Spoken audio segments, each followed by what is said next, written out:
There are moments in the quiet drift between stars when the mind begins to unspool, when the void outside the viewport ceases to be a simple emptiness and becomes something deeper, older, watching in its silence.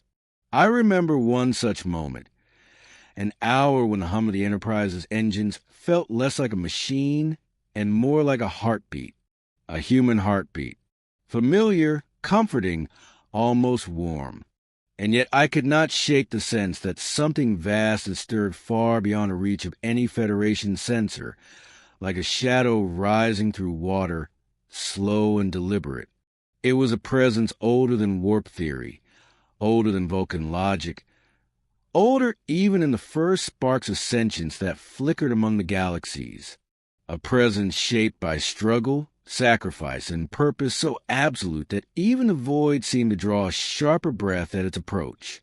We felt it long before we understood it. A war song carried through the Astronomicon, bleeding its final notes across realities that were never meant to meet. Its echoes brushed our shields like whispers of a dying god. And for one impossible moment, the Enterprise existed at the hinge of two universes. The bridge lights dimmed. The stars bent. Power surged through the ship as if fed by a source that was not dilithium, not antimatter, not anything our science could grasp. The void rippled, and from the fracture came a radiance that felt less like light and more like command. A single will, burning against the dark with the strength of a billion souls. We stared into that divide, breath stalled, as a golden silhouette stood upon the threshold, silent, unmoving, held together by devotion older than our quadrant. And all of us understood, with the clarity of revelation, that whatever had arrived did not ask permission to exist. It simply was. In that moment, every creed, Starfleet discipline, Vulcan logic, Klingon honor, fell quiet beneath a presence that had touched the brink of apotheosis and refused to die. And the question that followed, trembling and immense, was not whether we were ready to meet him. It was whether our universe was ready to survive his arrival. If you wish to follow this impossible encounter to its final consequence, if you want to see how a civilization shaped by reason confronted being forged in a crucible of war and faith, then remain with us. Share this chronicle so others may witness it. Lend your voice, subscribe to this archive, and walk beside us as we try to understand how one emperor, born of terror yet cast into our stars, reshaped the destiny of an entire galaxy. Chapter 1. The Fracture at the Edge of Known Space. The anomaly first revealed itself not as a burst of energy, nor as a distortion violent enough to rattle the Enterprise's hull, but as a faint shiver across the fabric of subspace, so delicate that, for several seconds, it seemed more like a trick of the instruments than the birth of something extraordinary. I was standing beside the central con panel when the readings began to dance, subtle oscillations that defied the expected symmetry of known phenomena. At first, the bridge held to its usual rhythm, the soft exhale of life support, the low murmur of officers exchanging data, the steady pulse of the warp core resonating through the deck. Yet beneath it all stirred an unfamiliar undertone, like a second heartbeat pulsing out of sync with reality, slow but forceful, as though the ship were echoing someone else's presence. Lieutenant Tamara's brow tightened by a fraction, barely perceptible to anyone less familiar with Vulcan restraint, when her sensor console gave a muted chime. She adjusted no fewer than 7 calibration fields in swift succession, each movement precise enough to cut glass, and still the anomaly refused to align with logic. Her voice, when she spoke, carried a tension she did not acknowledge. "Captain, we are detecting an energy concentration approximately 0.3 light-years ahead. The signature does not correspond to any known stellar event or artificial structure." Captain Alden stepped forward, his posture steeped in practiced calm. Yet even he paused for half a breath. studying the readings that scrolled in elegant, disquieting waves across the screens. They rose like hymns written in equations, reverberating through the bridge in patterns that felt older than science. "Origin?" he asked. "Unknown," Tamar replied.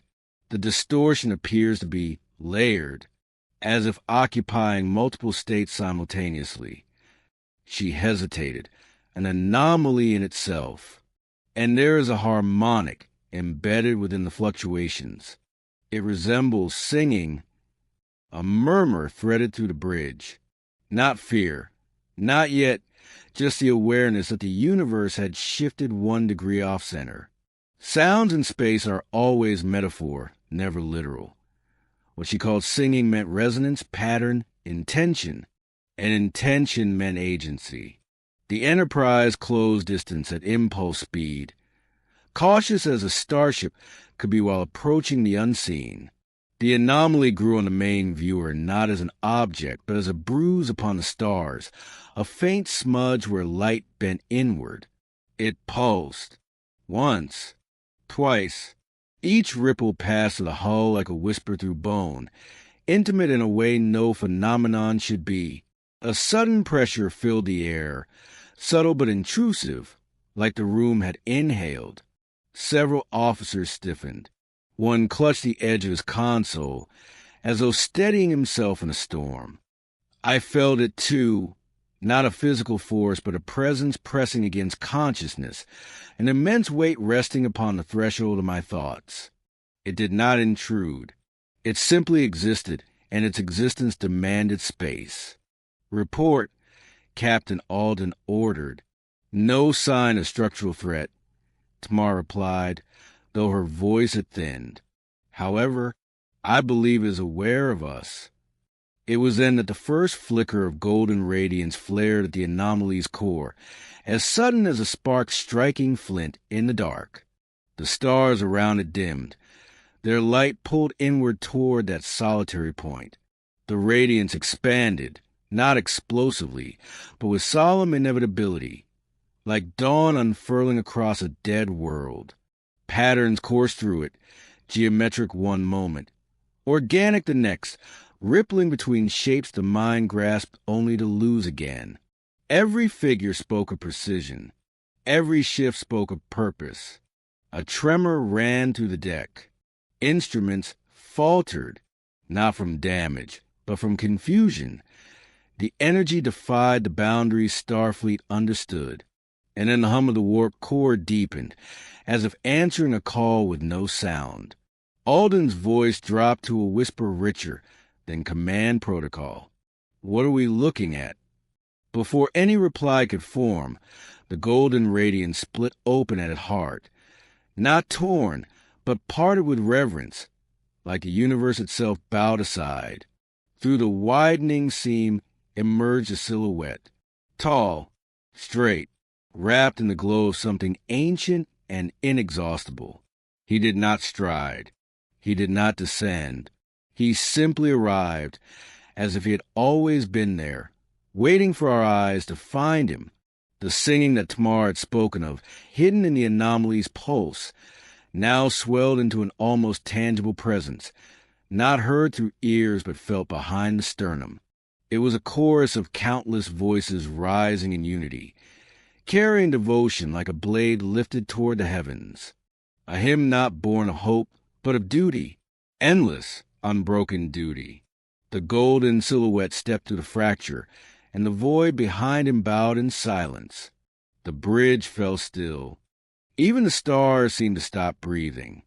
The figure hovered for a breathless instant at the threshold, suspended between universes like an idea given form. Gold bled from his outline in slow arcs, drifting into the vacuum before dissolving into nothing. When he finally set foot upon the Enterprise's transporter pad, though no transporter beam had carried him, the air itself seemed to tighten around his arrival. The lights dimmed in deference rather than failure, as if the ship instinctively adjusted to accommodate a presence too immense for its corridors. Security teams reached for their phasers, not out of aggression but reflex, hands trembling slightly despite their training. The gold-clad stranger did not move toward them. He did not reach for a weapon or spread his arms in challenge or peace. He simply regarded the room in a way that made every soul present feel suddenly transparent, as though their thoughts were laid out like data slates on a table before him. His eyes blazed with radiance not of energy but of intention, so focused that even the most resolute mind flinched at its weight. Captain Alden stepped forward, measured but wary, the kind of caution learned from decades of encountering the unknown. He began to speak, some mixture of greeting and inquiry, yet the words faltered as if swallowed by the atmosphere surrounding the stranger. Not a psychic intrusion, not a command, but the sheer gravity of his presence pressing language back into Alden's throat. It was not dominance. It was scale, like attempting conversation with a star. The figure's armor was not decorative. Every plate bore scars, not scratches, but fractures that carried a memory of battles vast beyond imagining. Some glowed faintly with residual heat, as though forged anew with each heartbeat. Upon his chest the Aquila spread its wings in stoic defiance, rendered in materials no tricorder could categorize. Its wings were not the emblem of an empire, as Starfleet understood the term. They were a declaration, a reminder of the enormity of his burden. His armor felt less like metal and more like history hammered into shape. He removed his helm of movement, both heavy and graceful, revealing a face carved not by age but by endurance. His features held the stillness of one who has witnessed entire civilizations rise and fall in the span of a single purpose. His eyes, when they met ours, glimmered like molten dawn, intense, mournful, unwavering. Just meeting that gaze stirred something deep within me, a sense of recognition without memory, as if my ancestors had whispered of him around ancient fires long before warp travel or Vulcan philosophy.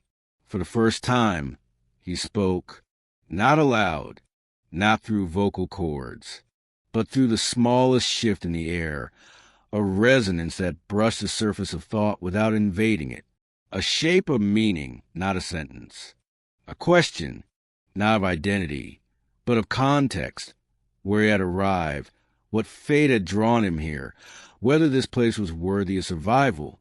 Tamara's hand tightened on her console.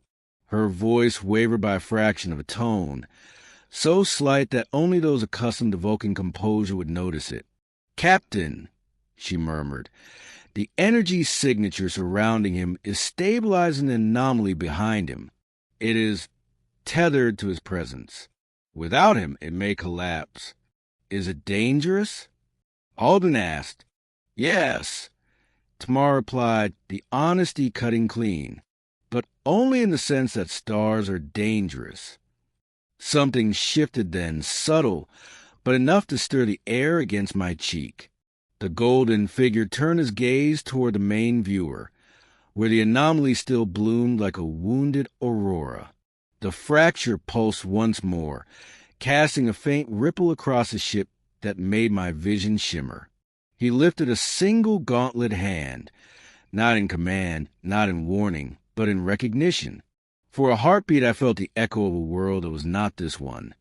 A throne of machinery and sorrow, a light burning against an endless tide, a chorus of faith rising through blood and ash.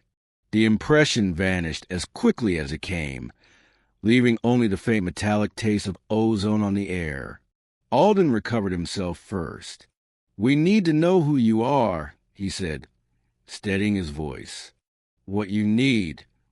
The figure's head tilted, considering him, considering all of us.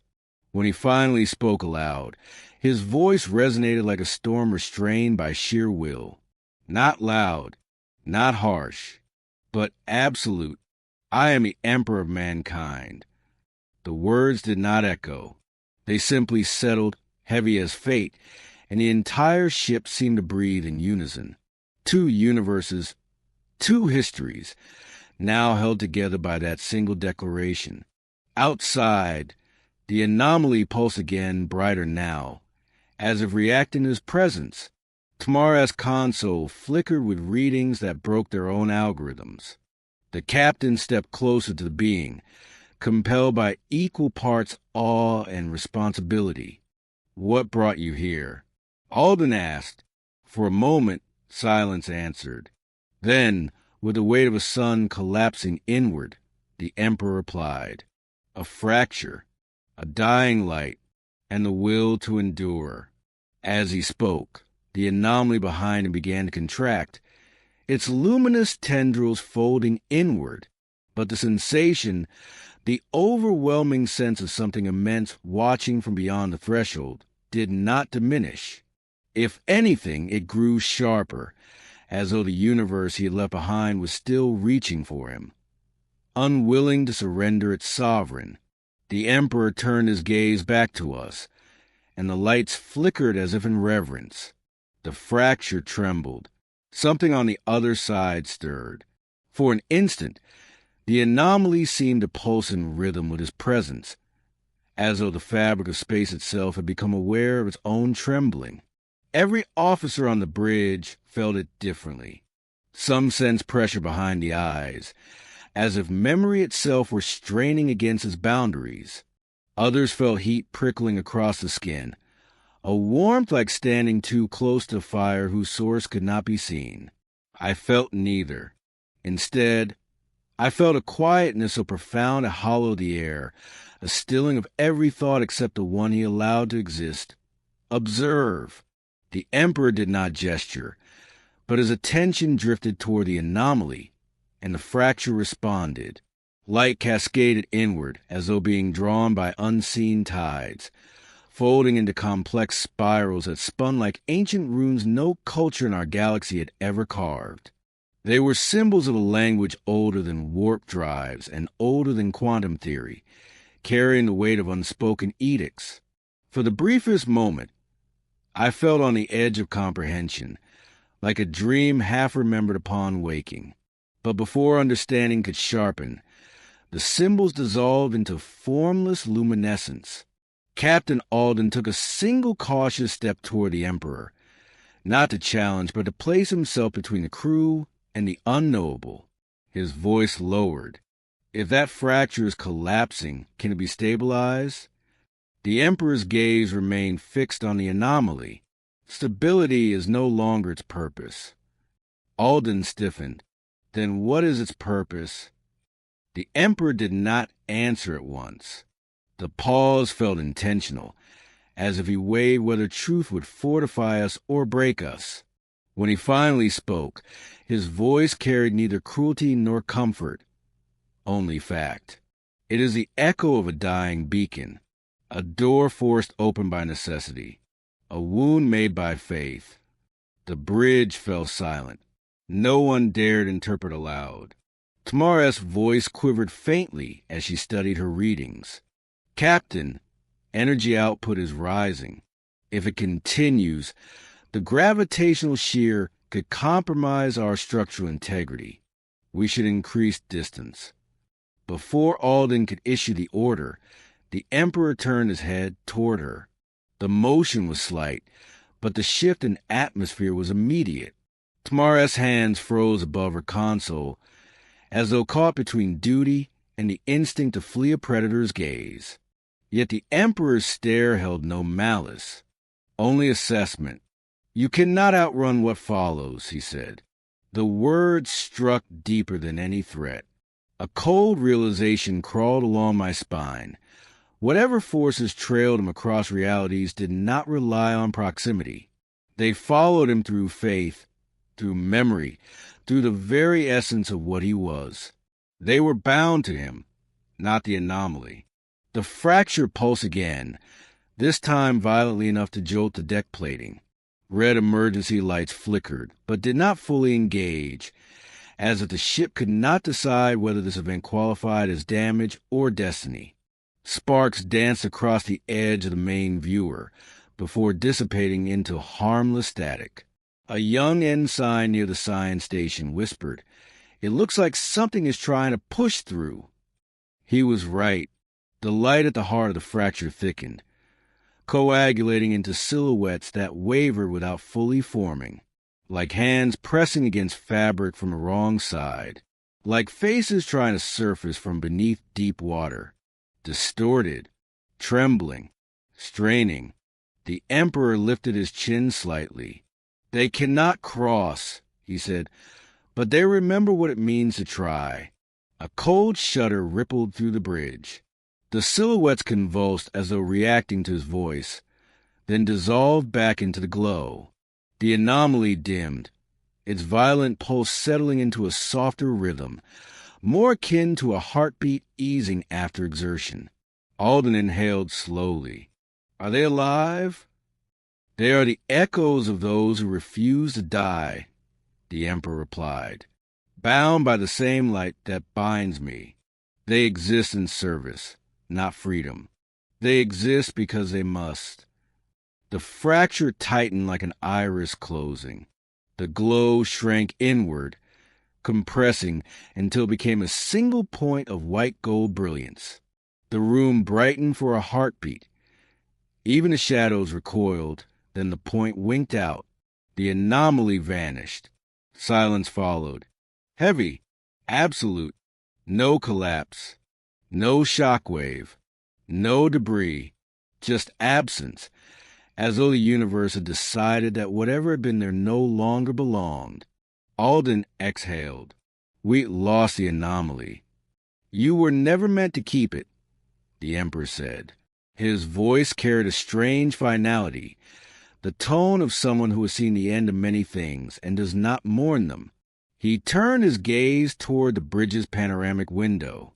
Without the anomaly's glow, the stars looked almost ordinary again, small and fragile in the dark.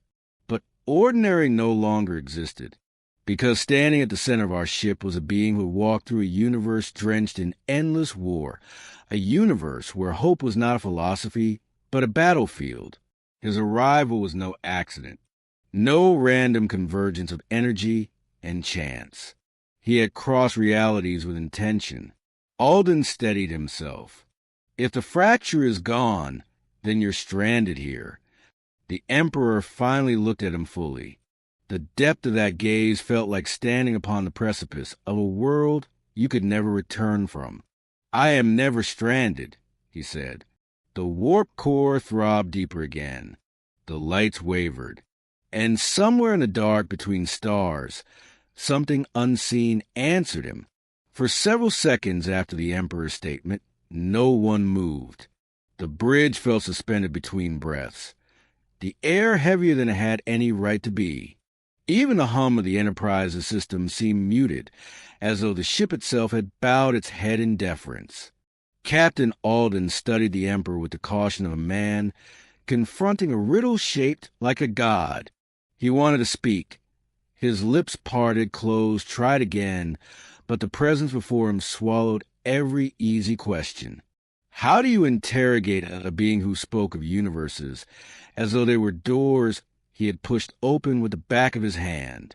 A subtle vibration coursed through the deck, so faint it seemed more like an afterimage of the anomaly than a physical effect. I felt it linger in my bones, a resonance that thrummed with the memory of that dying light.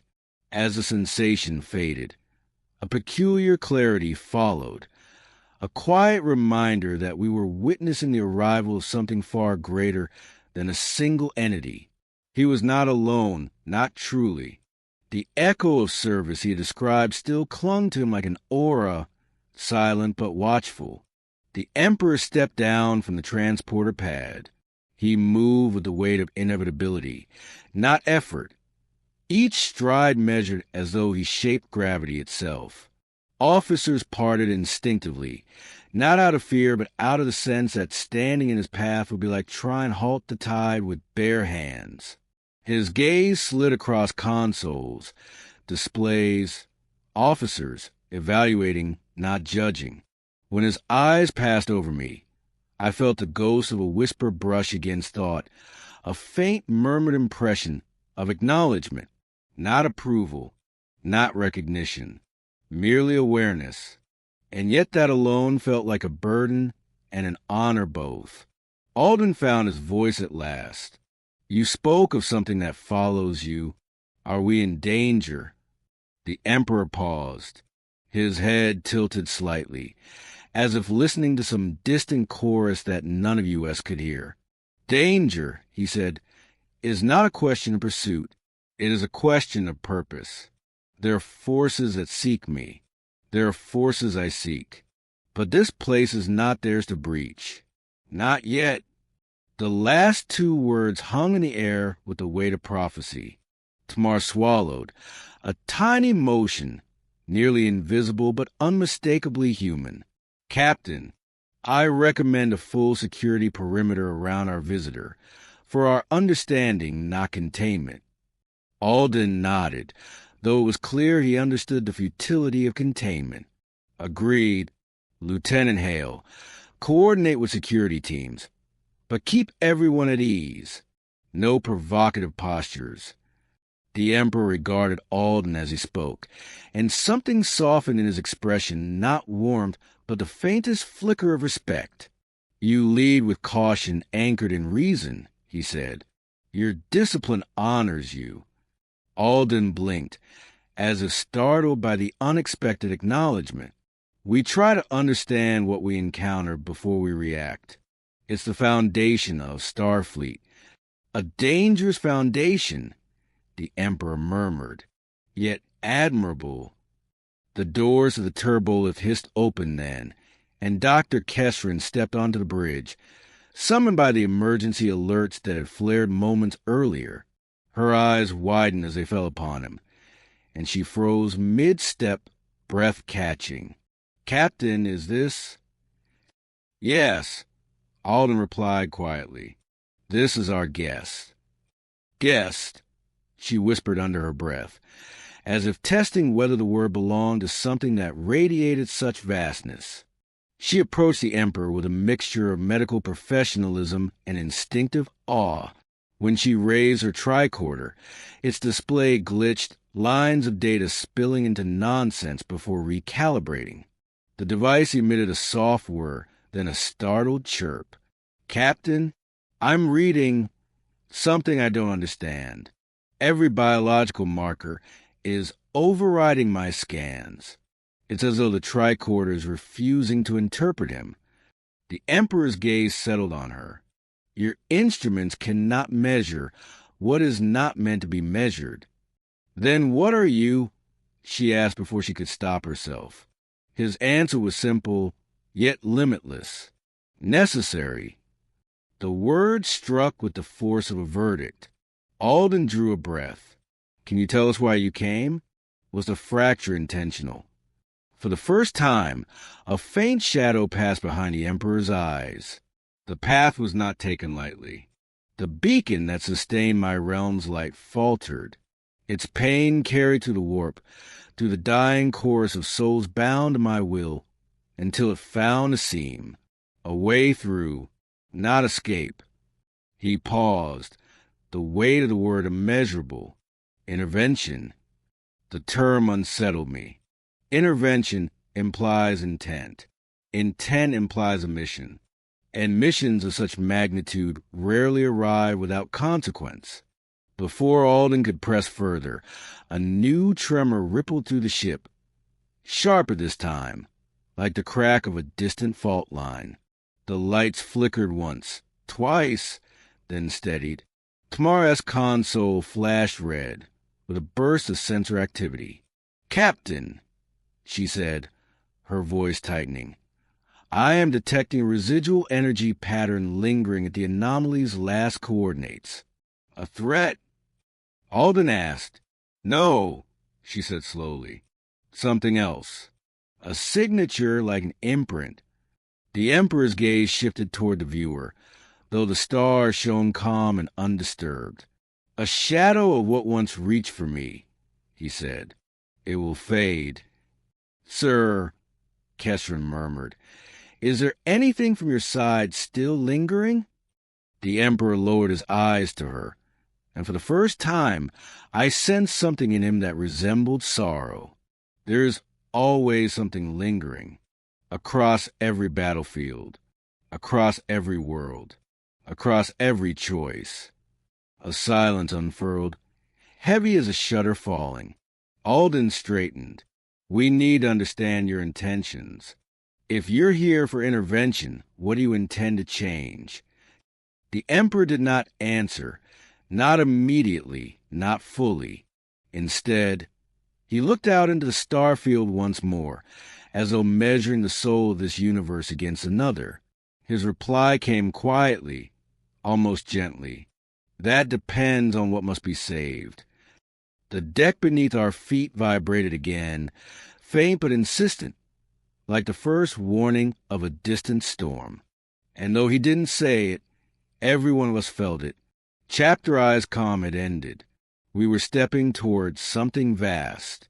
The tremor that coursed through the deck this time carried a different character.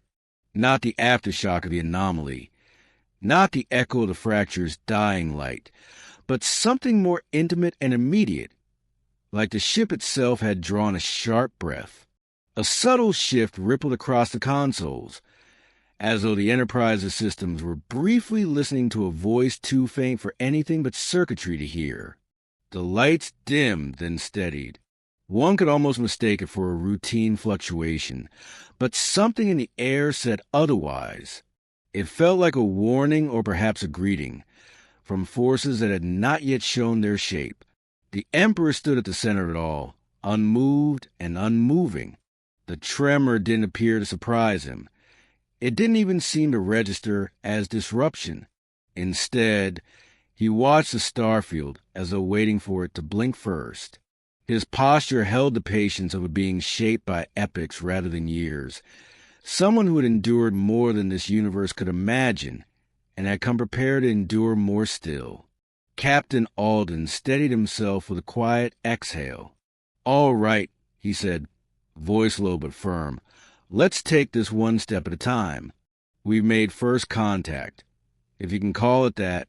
Our next priority is understanding the immediate risk.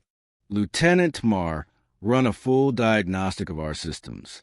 See if the energy fluctuations left any structural stress." "Acknowledged," Tamar said, though her eyes remained fixed on the Emperor for a heartbeat longer before turning to her console.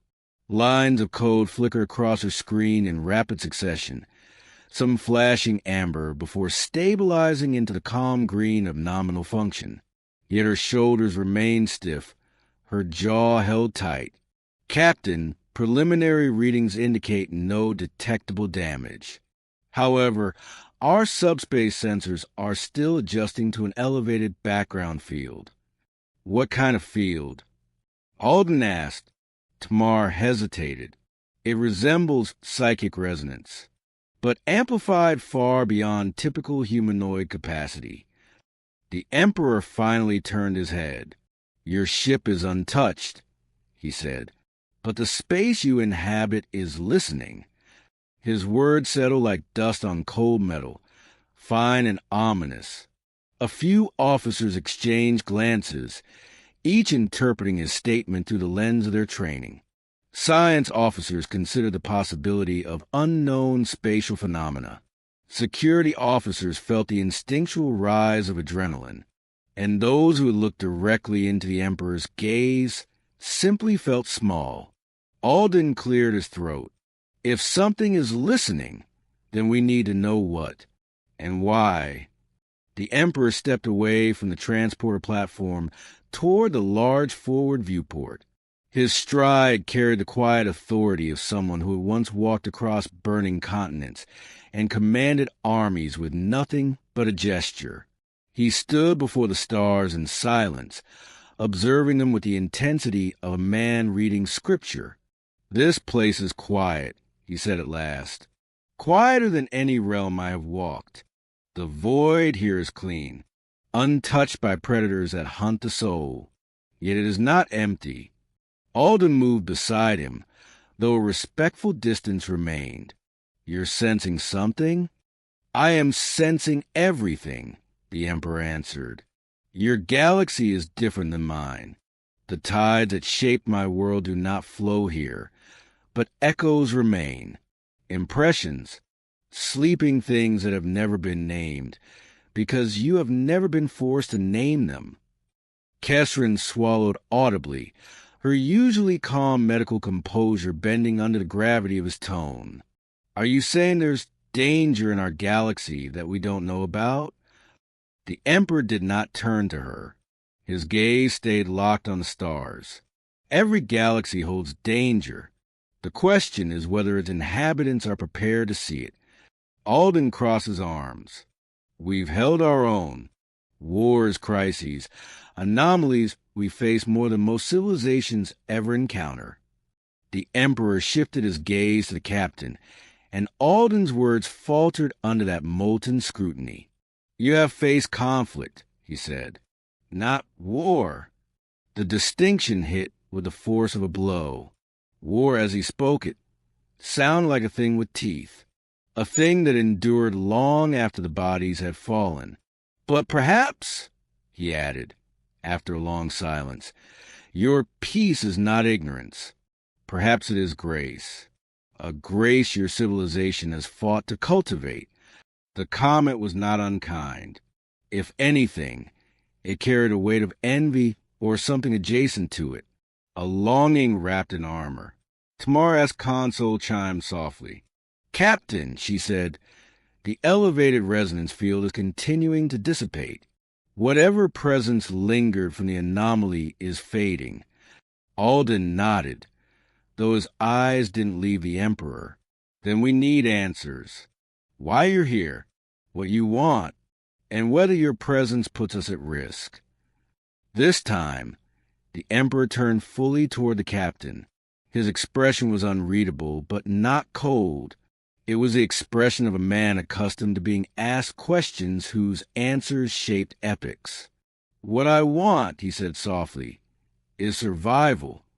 The bridge fell silent. Survival, what? Alden pressed. The Emperor's eyes drifted toward the unseen remnants of the fracture, the place where those ghostly silhouettes had once reached. Of my people, he said, of my purpose, of my light.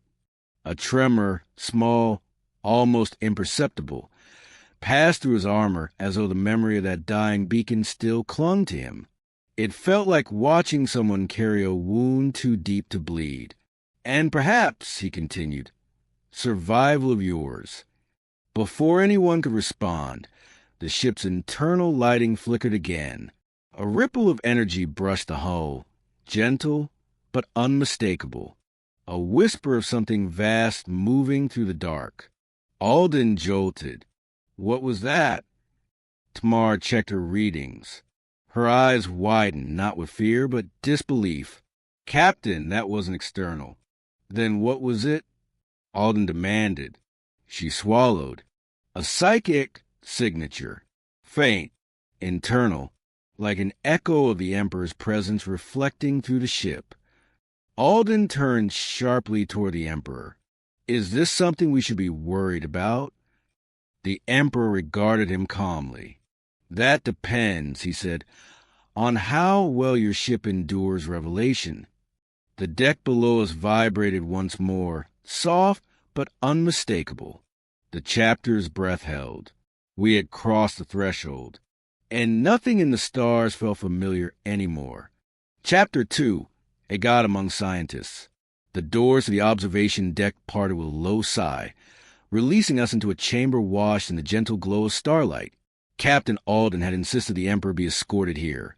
Not confined, never that, but given a space where the crew could observe him without feeling trapped, and where he could study our galaxy without the weight of constant scrutiny. The decision felt less like protocol and more like instinct, a quiet understanding that some beings require distance not for our safety, but for our ability to think. The Emperor stood near the far window, a towering silhouette framed by the slow drift of nebulae. The armor that encased him absorbed the ambient light rather than reflecting it, as though forged to anchor radiance instead of scattering it. Even here, in a room built for contemplation, his presence bent the atmosphere around him. The air itself felt heavier, charged not with threat, but with meaning. Standing near him was like approaching the edge of an event horizon. Not a pull, but a sense of gravity that asked the soul to steady itself. Behind me, Dr. Kessrin whispered under her breath. How does someone radiate this much pressure without saying a word? Tamar answered without looking up from her data slate. It is unlikely to be intentional. Her calmness didn't hide the tension in her shoulders. Alden stepped forward. We appreciate you accompanying us, he said. The crew is unsettled. They need clarity. They need to understand what you are. The Emperor's gaze remained fixed on the stars outside.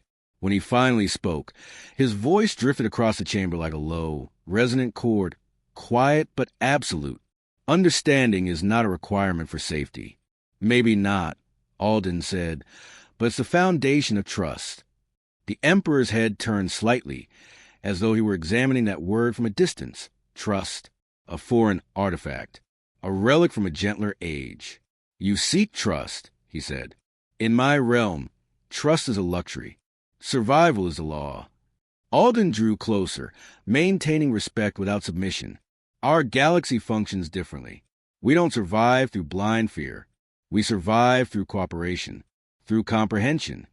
The Emperor regarded him fully then, and Alden stiffened, not out of fear, but from profound weight of being seen. Truly seen, as though every motive, doubt, and hope was laid bare in a single breath.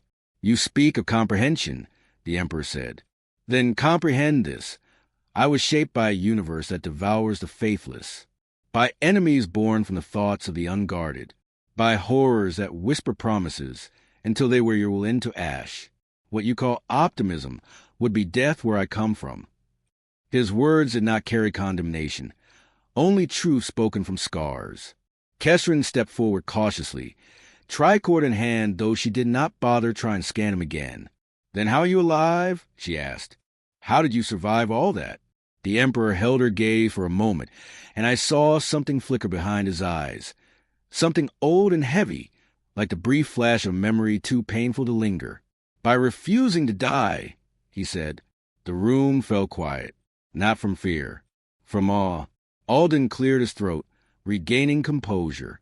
Our science officers want to understand your physiology, your abilities, not to violate your autonomy, only to ensure we're not endangering ourselves or you. Your instruments cannot grasp my nature, the Emperor replied. Not because they're flawed, but because they were forged in a galaxy untouched by the tides that shaped me. Tamar finally looked up. Your presence disrupts our sensors. You exert a field of influence that alters neural patterns within a short radius. That is a measurable effect. Measurement, the Emperor replied, is not comprehension. Tamar lowered her eyes. She did not argue. The Emperor turned back to the stars, studying them with a gaze that pierced rather than observed. This realm is quiet, he murmured. Your species has grown beneath a sky unscarred by demonic storms, untouched by the screams of worlds burning in the name of gods that should not be. A shiver crept along my spine. The idea of such forces existing at all felt like staring into a dark ocean, unsure of what shadows swam beneath. Alden approached the viewport beside him. If our galaxy is different, he said, what drew you here? The death of something precious, the Emperor said. The dimming of a light meant to guide billions. Its final cry reached across the warp, across realities, until it found the smallest fracture here. I followed not to escape, but to understand what its death demands of me. Kessrin frowned. Demands? You make it sound like the light had a will. The Emperor did not answer, not with words. But the faint tremor that accompanied his stillness told me he carried loss like a blade beneath his armor. Alden exhaled slowly. If you're here to understand something that died in your universe, what does that mean for ours? The Emperor's reply came gently, almost sorrowfully. It means your galaxy has become a witness. The temperature seemed to drop by several degrees as the implications settled. Before anyone could ask another question, the chamber lights flickered once, not in fear, but as though responding to his presence. A faint hum vibrated through the deck plating, delicate but unmistakable, like the Enterprise itself had whispered a question. The Emperor's head lifted slightly. Your ship listens, he murmured. It learns. Alden stiffened. Learn what? The Emperor turned back to him, gaze sharp as truth. Me. A ripple of silence followed, heavy, charged, waiting. The Emperor's last word lingered in the chamber like a suspended note. A single tone stretched in across the silence. Me. It was not arrogance, not self-deification, not even warning. It was simply truth stated plainly, the kind of truth that arrives with quiet certainty of gravity. The ship was learning him, adapting to him, resonating with him. And somehow, the idea that a starship, an instrument of science and logic, could respond to his presence with something that felt almost like curiosity unsettled me more than the anomaly itself. Alden's breath caught. "Explain," he said, though the tightness in his voice betrayed that part of him dreaded the answer. The Emperor did not move. "Your vessel is not alive as your species measures life, yet it is not inert. It possesses patterns, circuits, memory, resonance. All of these respond to change. All systems do. My presence shifts those patterns." Kesrin stepped forward, her medical instincts pushing her past hesitation. "Is the ship in danger?" "No." The Emperor's reply came without hesitation. "It adjusts itself, as all things do in time." Tamara's fingers danced across her data slate, her brows drawing together. "Captain, I am detecting fluctuations across our EPS grid. They aren't harmful, but they are coordinated." "Coordinated how?" Alden asked. "Like the ship is reorganizing its energy pathways," she said. "Not at random, as though it's compensating for a new gravitational center." The Emperor's gaze drifted once more to the stars. "You stand before a force shaped by faith, war, and sacrifice beyond your imagining. The material around me reacts because it has no precedent for my presence." Kesrin swallowed. "Should we be reacting?" "You already are. No accusation, no threat, just observation." Alden steadied himself. "You told us understanding isn't required for safety. But if you mean for this to be a peaceful coexistence, we need perspective. You've seen worlds far more violent than ours. Civilizations we can't imagine.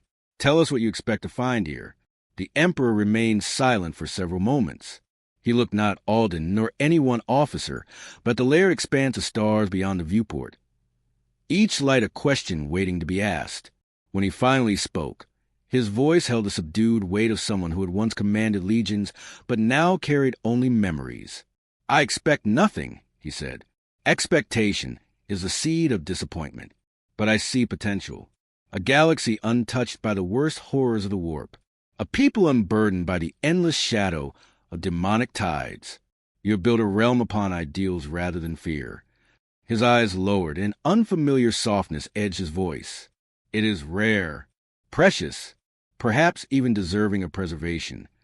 Tamara's hand faltered above her controls. Kesrin exhaled shakily. Alden blinked, taken aback not by the words, but by the tone, almost reverent. "And your universe," Alden asked, "is beyond preservation?" The Emperor's silence deepened. It was an answer in itself. When he spoke again, his words held a calm, unyielding sorrow. "My universe demands sacrifice.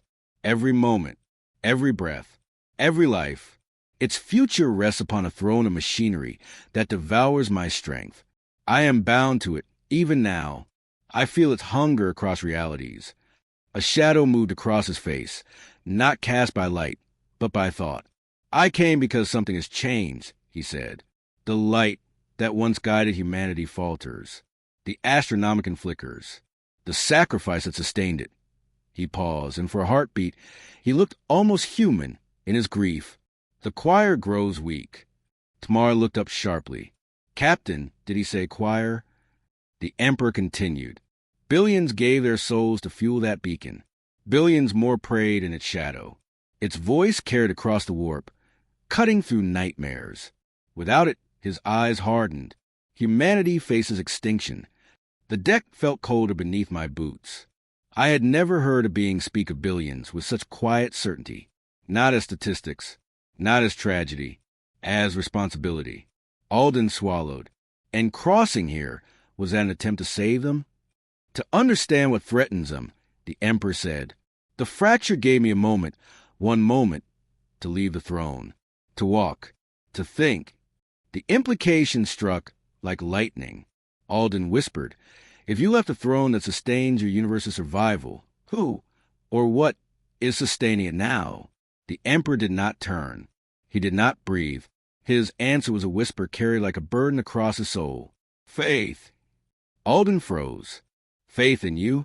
In humanity, the Emperor said softly. Whether they know it or not, the room seemed to tilt with the enormity of it. A being sustained by the devotion of billions now stood inside a starship rooted in logic and reason, surrounded by officers who believed in curiosity more than miracles. Kesrin took an unsteady step back. Then, if you remain here too long, your people, they will suffer, the Emperor said. But they already suffer. The question is not whether I return. It's whether you should, Alden murmured. The Emperor finally turned, his gaze meeting Alden's with the quiet force of a nova held in restraint. That is why I must understand this galaxy, he said. Its peace, its science, its hope. I must know what it teaches, what it lacks, what it promises. A faint ripple passed through his armor like distant thunder, and whether it offers salvation or temptation. Alden's voice tightened. Temptation to do what? The Emperor stepped forward, not with menace, but with the weight of destiny. To imagine a future for humanity, he said, beyond endless war. His words throbbed through the chamber, heavy as prophecy, and as silence fell around us, the Enterprise's lights dimmed once more, as though even the ship was considering the possibility. A hush settled over the observation deck. Not simply silence, but a kind of collective stilling, as though the entire ship had placed its hand over its own heart to listen. The Emperor's final words lingered in the air, rippling through every officer's thoughts with slow, destabilizing precision. A future beyond endless war. It was a concept that felt almost mythic coming from him, a figure who carried battle the way others carried breath. Alden stepped toward him with measured restraint. You speak of imagining a future, but futures aren't imagined alone. If you want to understand this galaxy, you need access to our knowledge, our science, our people. The Emperor studied the captain with an expression unreadable, carved from some ancient, sorrowful patience. Your knowledge is vast, he said, but it is shaped by a reality that never learned to fear its own reflection. Your sciences are not prepared for what my truth demands. Alden's jaw tightened. Then help us prepare. The Emperor regarded him, and something shifted just slightly in his posture. Not openness, not hesitation. Something closer to acknowledgement, as if Alden had placed the first brick in a bridge neither of them yet knew how to cross. Behind us, Tamar was scanning subtle shifts in the ambient field, every so often stealing a glance toward the Emperor with the caution of someone studying a supernova from an unshielded distance. She finally spoke. Captain, if we are to proceed, we must establish parameters. The crew is experiencing elevated neural activity in proximity to our visitor. Kesrin added, It's not harmful, but people are reporting sensations they can't explain. Pressure behind the eyes. Hushed voices that aren't voices. Emotional fluctuations. Alden turned to the Emperor. Is this deliberate? No, he said, but unavoidable. Your minds perceive the echo of my presence. They interpret it through instinct and imagination. Kesrin lowered her voice. Is there any way to lessen that effect? Yes. The Emperor looked away from the stars at last. Distance. The single word struck with the weight of a decree. Alden glanced around the chamber, then back at the Emperor. We didn't bring you here to isolate you. I do not require companionship, he replied, nor solitude, only clarity. Alden nodded slowly. Then let's seek clarity together. Something flickered across the Emperor's face at that, an emotion so brief it vanished before it had shape. Respect, perhaps, or the faint echo of something older, something painful, buried under millennia of duty. Alden took a breath. Lieutenant Tamar, arrange a secure briefing suite. Something quiet away from crew traffic. Prepare an isolated network for scientific analysis. No direct uplinks. No external relays. Tamar inclined her head. At once. But the Emperor spoke before she could turn. Do not attempt to analyze me through your machines. Tamar froze. Our intent is understanding. Your instruments cannot withstand what understanding requires. There was no threat in his voice, only certainty. Alden stepped forward. Then tell us what we can do. The Emperor turned toward him fully then, and every instinct in the room sharpened, not in fear, but in anticipation, like a shift in gravity before a storm breaks. Speak, the Emperor said. Ask your questions. Reveal your doubts. You cannot comprehend my nature through readings, but through discourse you may glimpse purpose. Kesrin's breath caught. Your offer an explanation? No. A faint shimmer of gold rippled across his armor. I am offering perspective. Alden nodded, grounding himself. Then let's begin with the simplest question. Were you a leader, a soldier, a symbol, a god? The Emperor did not hesitate, not even for a heartbeat. I am a father. The chamber felt utterly still. Kesrin blinked, startled. Father of whom? Of humanity, he said. Of its triumphs, of its failures, of its wounds, of its sins. A shadow crossed his gaze, as if each word carried the memory of a life lost under his watch. I did not choose a title, he added softly. It was given to me by those who required a name for the weight I bore. Alden exhaled slowly. And do you accept it? The Emperor's jaw tightened, subtle but profound. Acceptance is irrelevant. Duty is not. A moment passed, heavy with the quiet ache of millennia. Then Alden asked the question we all feared. Are you a god? The Emperor's eyes glowed faintly, not brighter, not fiercer, but deeper, as though the truth lay far beneath their surface. A god, he said, is what the desperate make of those who refuse to fall. The words did not reject the idea, nor did they embrace it. They simply held it. The room seemed to exhale all at once. Officers shifted, glancing between him and the captain, unsure whether comfort or dread should fill the void of that answer. Alden cleared his throat. Then tell us what you need from us. For the first time since entering our world, the Emperor looked uncertain, not in strength but in purpose, as though he were confronting a question he had not allowed himself to consider for centuries. He turned again toward the stars. I need, he said slowly, to see a galaxy where hope is not a weapon. Those words fractured something inside me, something small, something naive, because suddenly, painfully, I understood the tragedy woven into his presence. He had never been allowed to hope without bleeding for it. The lights flickered again, faintly, as if the ship itself were holding its breath for him.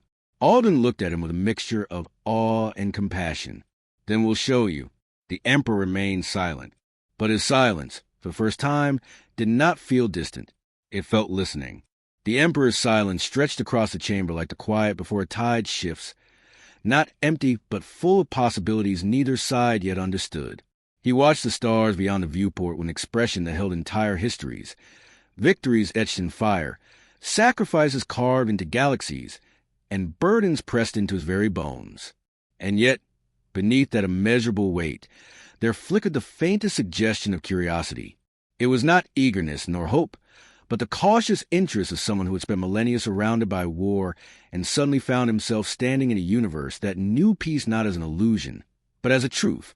Alden stepped closer, slowly, like a man crossing into sacred ground. If you're willing, he said, we can begin with simple questions. Nothing invasive, nothing meant to challenge your autonomy, just understanding. There is no simplicity in truth, the Emperor murmured. But you may ask. Alden motioned gently to Kesrin. She swallowed, gathering her courage as she approached him with measured reverence normally reserved for ancient relics. If I may, your physiology. I can't classify it. You're not like any species we've ever encountered. How do you perceive yourself? As immortal? As augmented? As something else entirely? The Emperor turned his gaze toward her, and the lights shivered faintly, as if his attention altered the room's equilibrium. Immortality is a misinterpretation, he said. My existence is sustained by purpose, not nature. My form endures because it must. That sounds like obligation, she whispered. It is, he said. Every breath I draw for those who cannot. Every moment I continue, I do so for those whose lives were sacrificed to keep the Imperium alive. Alden's voice lowered. Then you carry them with you. All of them. They are never absent. The words were so quiet, They trembled. Tamar straightened, stepping forward with the precision of someone who balanced logic against awe. Your presence exerts measurable influence on neural pathways and matter. Is that intentional, an expression of will, or is it an emergent consequence of your nature? Neither, the Emperor replied. It is a result of the warp-bound essence that shapes me. Where I walk, the immaterial resonates. Your galaxy has no predators that feast on thought, no gods claw at the minds of the living. But impressions still exist. Pressure still exists. The echo of my being presses against what you call reality. So it's like magnetism? Kesrin ventured softly. A field you can't switch off? The Emperor considered the comparison. A crude analogy, he said, but serviceable. Alden crossed his arms, studying him. Then help us understand your intent. You're here. Your presence affects the ship, the crew, the fabric of our space. How do we move forward without misinterpreting you? For the first time, the Emperor shifted his weight, not in discomfort, but in contemplation. A faint ripple of golden luminescence ran along the filigree of his armor, dimming as it settled. When he spoke, the cadence of his words carried the solemnity of a vow. You may ask your questions without fear. I do not strike at curiosity. Kesrin exhaled, relieved. Then may I ask something personal? A faint tilt of his head. Permission. You said you're a father, she continued. But do you ever think of yourself as human? The Emperor's gaze darkened, not in anger, but in something older, deeper. His voice, when it came, trembled with a truth so raw it made the air feel thin. I think of what I once was, he said, and what I can never return to. Alden's breath hitched. Yes, the Emperor said. Humanity was my beginning. It is not my present. Tamar, ever composed, lowered her eyes. A transformation, then, the result of purpose. Purpose, he echoed quietly. A necessity. I was forged by destiny and scarred by choice. Silence pressing again, heavy but alive. Alden finally spoke, his voice steady. Then let us ask one more question. If you came here to understand, what have you learned so far? The Emperor turned toward the stars as if they had whispered the answer to him. His posture shifted with the solemn grace of a warrior, setting down an invisible weight. The faint hum of the ship deepened, resonating like a heartbeat drawn to his silence. I have learned, he said, that your galaxy carries a peace so fragile it breathes like a child. And yet his eyes narrowed, piercing the distant nebulae with the intensity of a blade. There is a strength beneath it, a discipline, a will to explore rather than conquer. Your people do not seek war. They do not worship fear. They do not kneel before the unknown. He exhaled once quietly. And that, he said, is rare. Alden stepped beside him, shoulders squared. We aren't perfect, but we try. The Emperor looked at him, and something in his expression softened. For the briefest moment, a flicker of approval. Then show me, he said. Show me what your galaxy has learned that mine could not. Show me the strength found in knowledge, not sacrifice. Show me a civilization that grows without devouring its own. The lights pulsed gently around him, the Enterprise responding like a living thing. And perhaps, the Emperor whispered, I will understand what future humanity might claim, if war does not consume it. Alden bowed his head, respect given, not demanded. Will show you everything you wish to see. The Emperor turned his gaze back to the stars, regal and still. Then our journey begins. A tremor shivered through the deck, not violent, but anticipatory, as if the universe itself leaned closer to listen. Chapter 3. Shadows of War in a Peaceful Galaxy. The turbolift hummed as it carried us toward the lower science decks, its gentle vibration a stark contrast of the tension threading through the air. Captain Alden had ordered controlled observational study. Nothing invasive, nothing resembling interrogation. Yet the idea of exposing the Emperor to any specialized environment felt like introducing a storm into a garden. The crew moved with quiet urgency, not out of fear, but because they sensed their world shifting beneath their feet, and instinct told them to brace. When the door slid open, the Emperor stepped into the corridor with the serene inevitability of a tidal wave.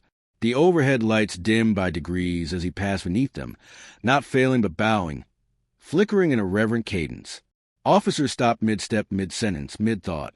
Some drew back against the walls, startled. Others found themselves stepping forward without fully understanding why, drawn not by compulsion, but by the gravitational pull of sheer presence. Commander Rios, head of cognitive sciences, approached with data slate trembling slightly in her hands.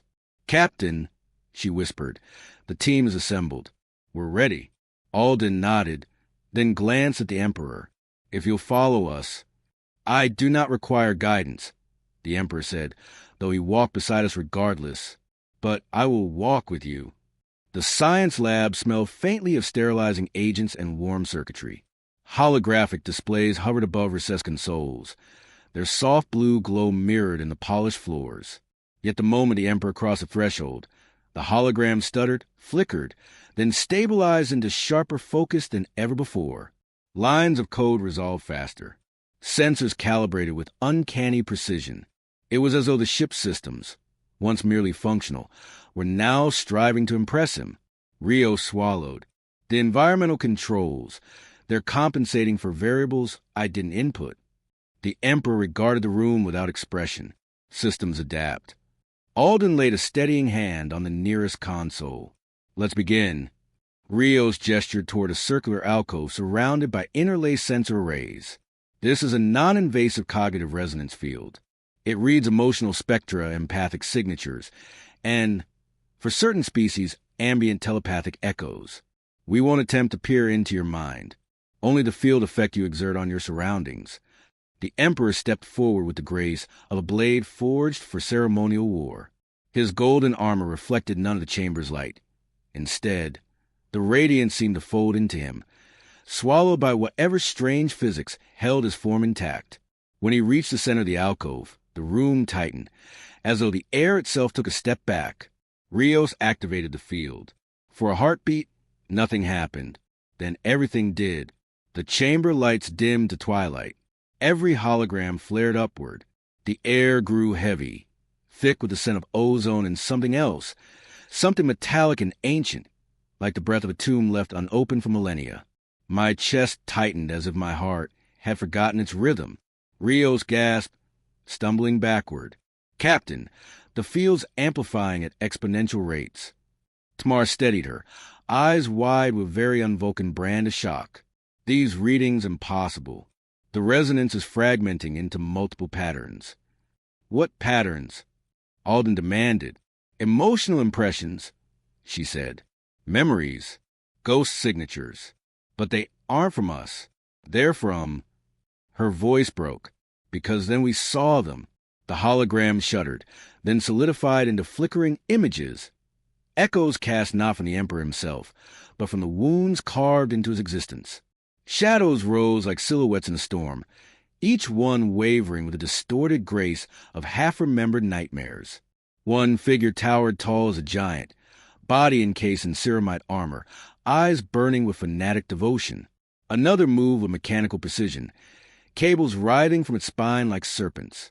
A third knelt upon scorched earth, its body broken, hands lifted toward a distant throne bathed in light. Kesharin clutched her mouth. Those are people." "Not people," Tamar whispered. "Visions, imprints, psychic remnants from his past." The Emperor did not look at them. He did not acknowledge them. Yet every silhouette trembled as though drawn to him, shaped by him, anchored by the weight of his memory. Alden's voice cracked. "What are we seeing?" The Emperor finally spoke, his tone quiet and unyielding. "What follows me?" The room fell into a hushed terror. Not screaming, not panic, just the overwhelming realization that this being carried not stories, not myths, but echoes of battles so vast their survivors existed only as afterimages in the air. The images grew sharper. The giant in armor turned its head, as though searching for an enemy no longer present. The machine-read figure twitched, data streams spilling from its eyes like tears. The broken supplicant whispered prayers in a tongue no translator could understand. Kesharin took a trembling step back. "Make it stop. Captain, make it stop." The Emperor closed his eyes, not in pain, but in something far worse. "Acceptance. This is the shadow of my purpose," he said. The cost of a throne built on sacrifice. You wish to understand what I am. His eyes opened. You see it now. The lights flickered violently. The shadows swelled. And behind them, something far larger moved. Something the field could not fully reveal. The moment the larger shadows stirred behind the flickering silhouettes, the air itself seemed to recoil. Every officer felt it, not as a physical force, but as an instinctual jolt, the primal shiver that once warned early humans of predators crouching beyond the firelight. Lights dimmed to a trembling half-glow. Holographic projections warped into elongated shapes, pulled by an unseen gravity that had nothing to do with physics and everything to do with memory. "Captain," Rios whispered, voice thinning around the edges of fear. "The field can't contain this. It's bleeding through, reshaping itself around him." Alden stepped forward, jaw locked, eyes narrowed as he faced the growing darkness. "Shut it down." "I'm trying," Rio said, frantically tapping at controls. "It's not responding." Tamar placed a steadying hand on Rios' arm. Not comfort, but focus. The field is no longer obeying its programming. It is reacting to an external stimulus. External. Alden snapped. "Where?" Tamar lifted her eyes toward the Emperor. There. The Emperor remained motionless at the center of the alcove, surrounded by the flickering horrors of his past. But his expression had changed. It wasn't fear, not even frustration. It was something quieter, heavier. The weary expression of someone who has long carried a burden and now watches others glimpse the edges of it. Kesrin moved to the captain, her voice trembling with urgency. "We have to stop this. If these visions escalate, if whatever is behind them emerges, we may not be able to control the outcome." But the Emperor spoke before Alden could issue another order. "No harm will come to you." His voice cut through the rising panic with the force of a blade sheathed in calm. The shadows stilled, as though held in place by his will alone. The towering silhouette froze mid-step. The machine-reed figure halted its twitching. The supplicant ceased its desperate prayer. Only the larger shadow continued to pulse at the periphery of the room, vast, formless, shifting like smoke caught in a beam of light. It pressed against the edges of perception, too immense to manifest fully, too anchored to the Emperor's past to dissipate. Alden swallowed. "What is that?" The Emperor lowered his gaze. "War." The single word should have been metaphor. It wasn't. The enormous shadow coiled, forming the faint impression of wings, then dissolving. A moment later, the shape resembled a massive armored form, then shifted again. It was not a creature. It was not a person. It was not a memory. It was a truth-given shape. Alden took a careful step closer. "Why is it here?" The Emperor did not answer immediately. When he did, his tone carried the quiet inevitability of a storm revealing its path. "Because I carry it with me. Wherever I walk, war lingers. Even in peace, its shadow follows." Kesrin's breath hitched. "But this galaxy, it doesn't have the forces you described. No warp, no demonic tides, no entities feeding on thought or faith. So why is there something like that here?" The Emperor looked at her, and for a moment, his gaze softened, not in pity, but in understanding. Because trauma does not vanish when the battlefield ends. It follows. It echoes. It lives in memory, and memory has weight. The shadow behind him pulsed once more, sending a faint ripple across the chamber that made holograms waver and lights falter. Rios's voice trembled. "Captain, I don't think this is just projection. It feels aware." "It is not aware," the Emperor said firmly. "It is resonance. The field has amplified the psychic echoes within my being. This is not an entity. It is a reflection of what shaped me." Alden exhaled, tension easing only slightly. "Then we need to shut this down before the field pulls out anything else." Rio shook her head. I can't." The system is locked in a feedback loop. His presence overrode the safety protocols. The field can't decide whether it's reading him or responding to him. The Emperor stepped forward, and every shadow shrank back as though recoiling from his proximity. "I will end it." He raised his hand, not in command, not in aggression, but as though grasping the very air. The golden filigree of his armor brightened by fractions, lines of faint radiance igniting along its seams. The scent of ozone thickened. A pressure built, gentle but absolute, as though the room itself bowed around his will. He closed his hand into a fist, and the shadows vanished. Not dissipated, not destroyed, but drawn inward, swallowed by the gravity of his presence. The hologram snapped back to normal. The light steadied. Breath returned to lungs that had forgotten how to inhale. The field died with quiet hum. Silence reclaimed the lab. Rios collapsed against her console, trembling with relief. Kesrin wiped moisture from her eyes she hadn't noticed forming. Tamar stared at the Emperor with a look that, for Vulcan, bordered on reverence. Alden finally spoke, voice a low rasp. Why show us that? Why allow the field to pull those images? The Emperor turned slowly, his golden presence dimming back to its resting hue. I did not allow it, he said. You sought understanding, and understanding has a cost. He took one step toward us, and every instinct in my body told me to brace, even though his voice remained soft. You have now glimpsed the world that shaped me, not its gods, not its armies, only its scars. Alden met his gaze, and the larger shadow? The Emperor's eyes hardened, not with anger, but with truth too heavy to bear lightly. That, he said, is what remains when you lead humanity for 10,000 years. He turned away, shadows of memory clinging to his stride. And it is only a fraction of what follows me. A chill passed through the lab, subtle yet profound.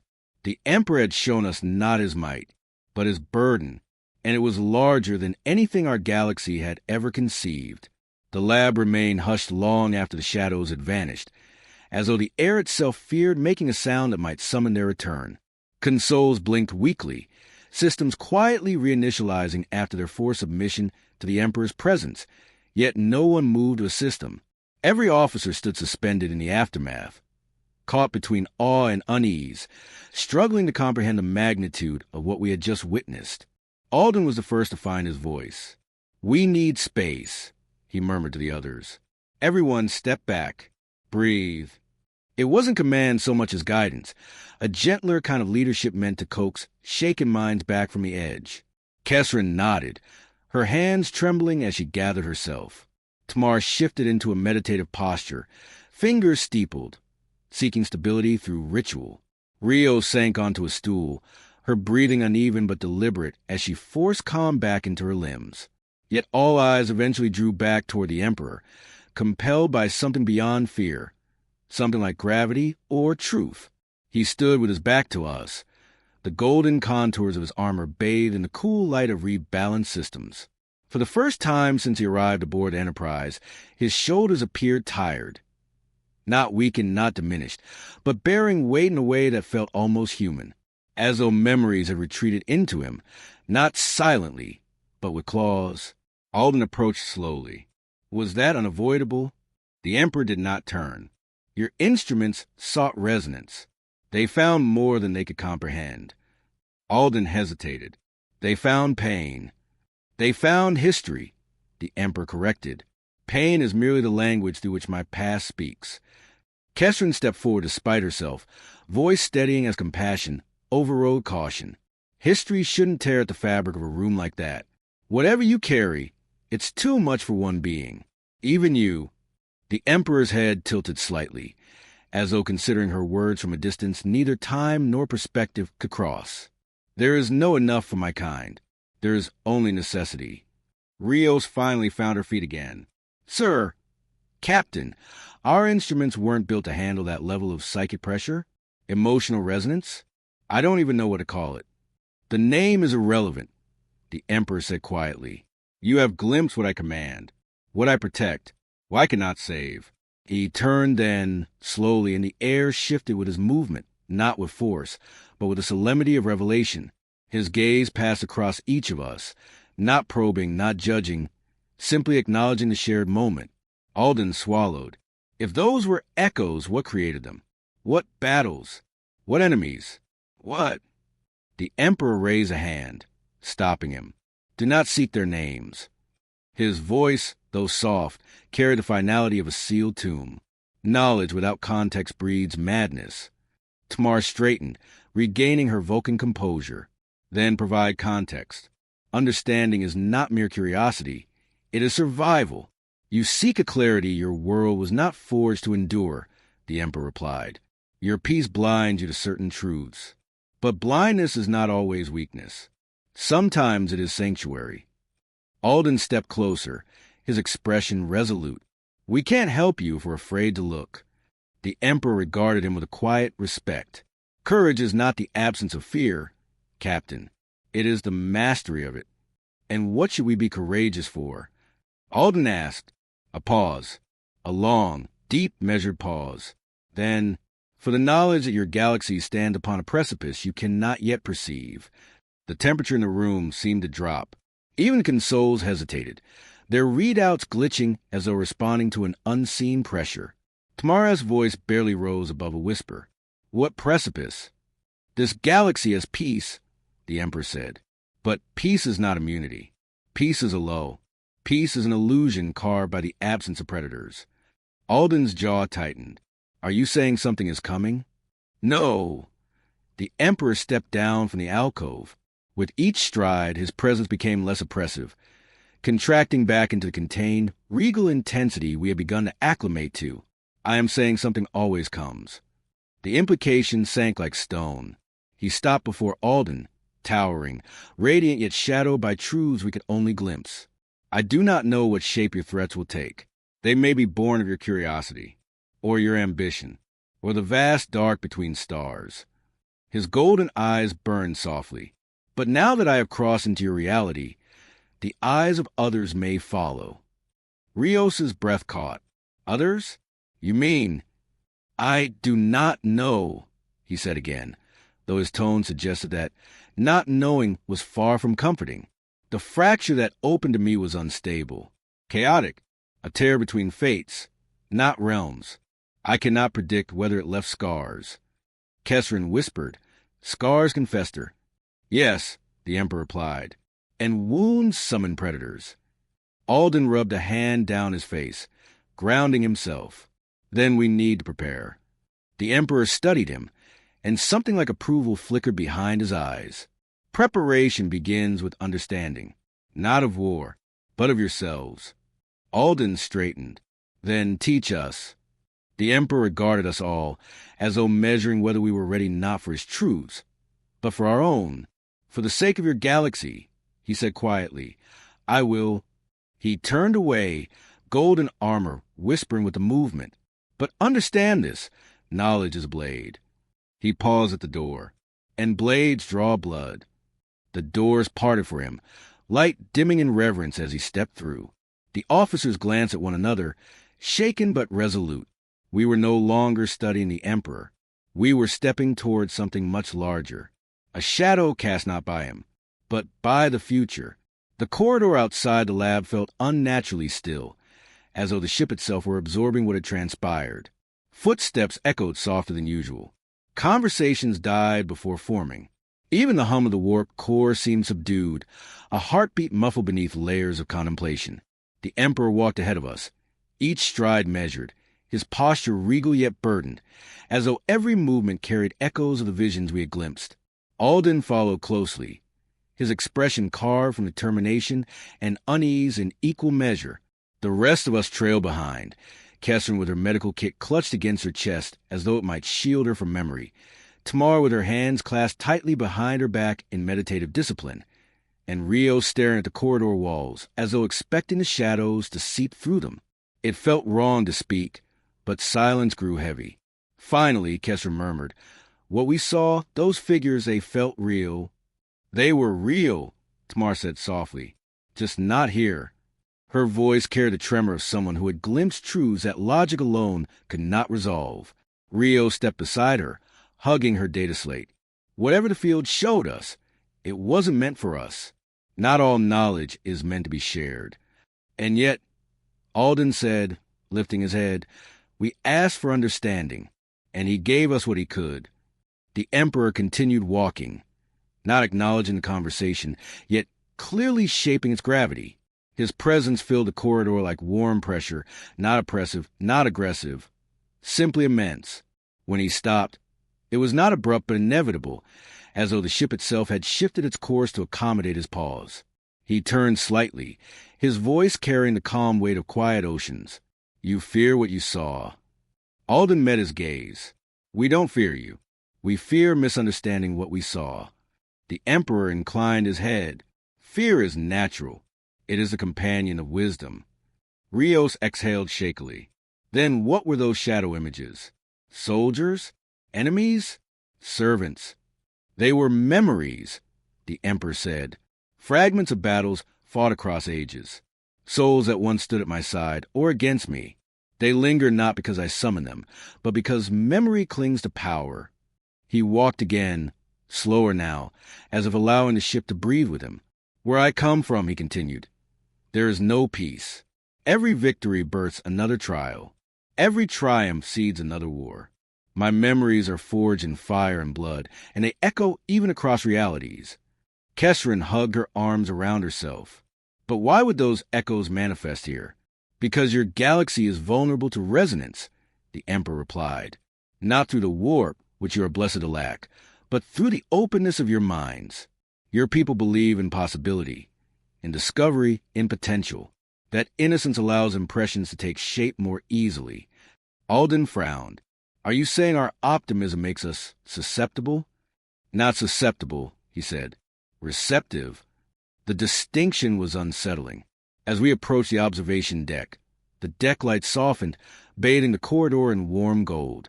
It felt intentional, though no one had programmed such behavior. The doors opened before the Emperor reached them, as though anticipating his desire to return to starlight. He stepped inside. The chamber felt different now. The stars beyond the viewport glowed with cold clarity, but the air carried a faint, unfamiliar tension, like the quiet that settles before revelation. The Emperor approached the glass. His silhouette outlined against galaxies that had never known his name, yet now bore his presence. Alden stood beside him.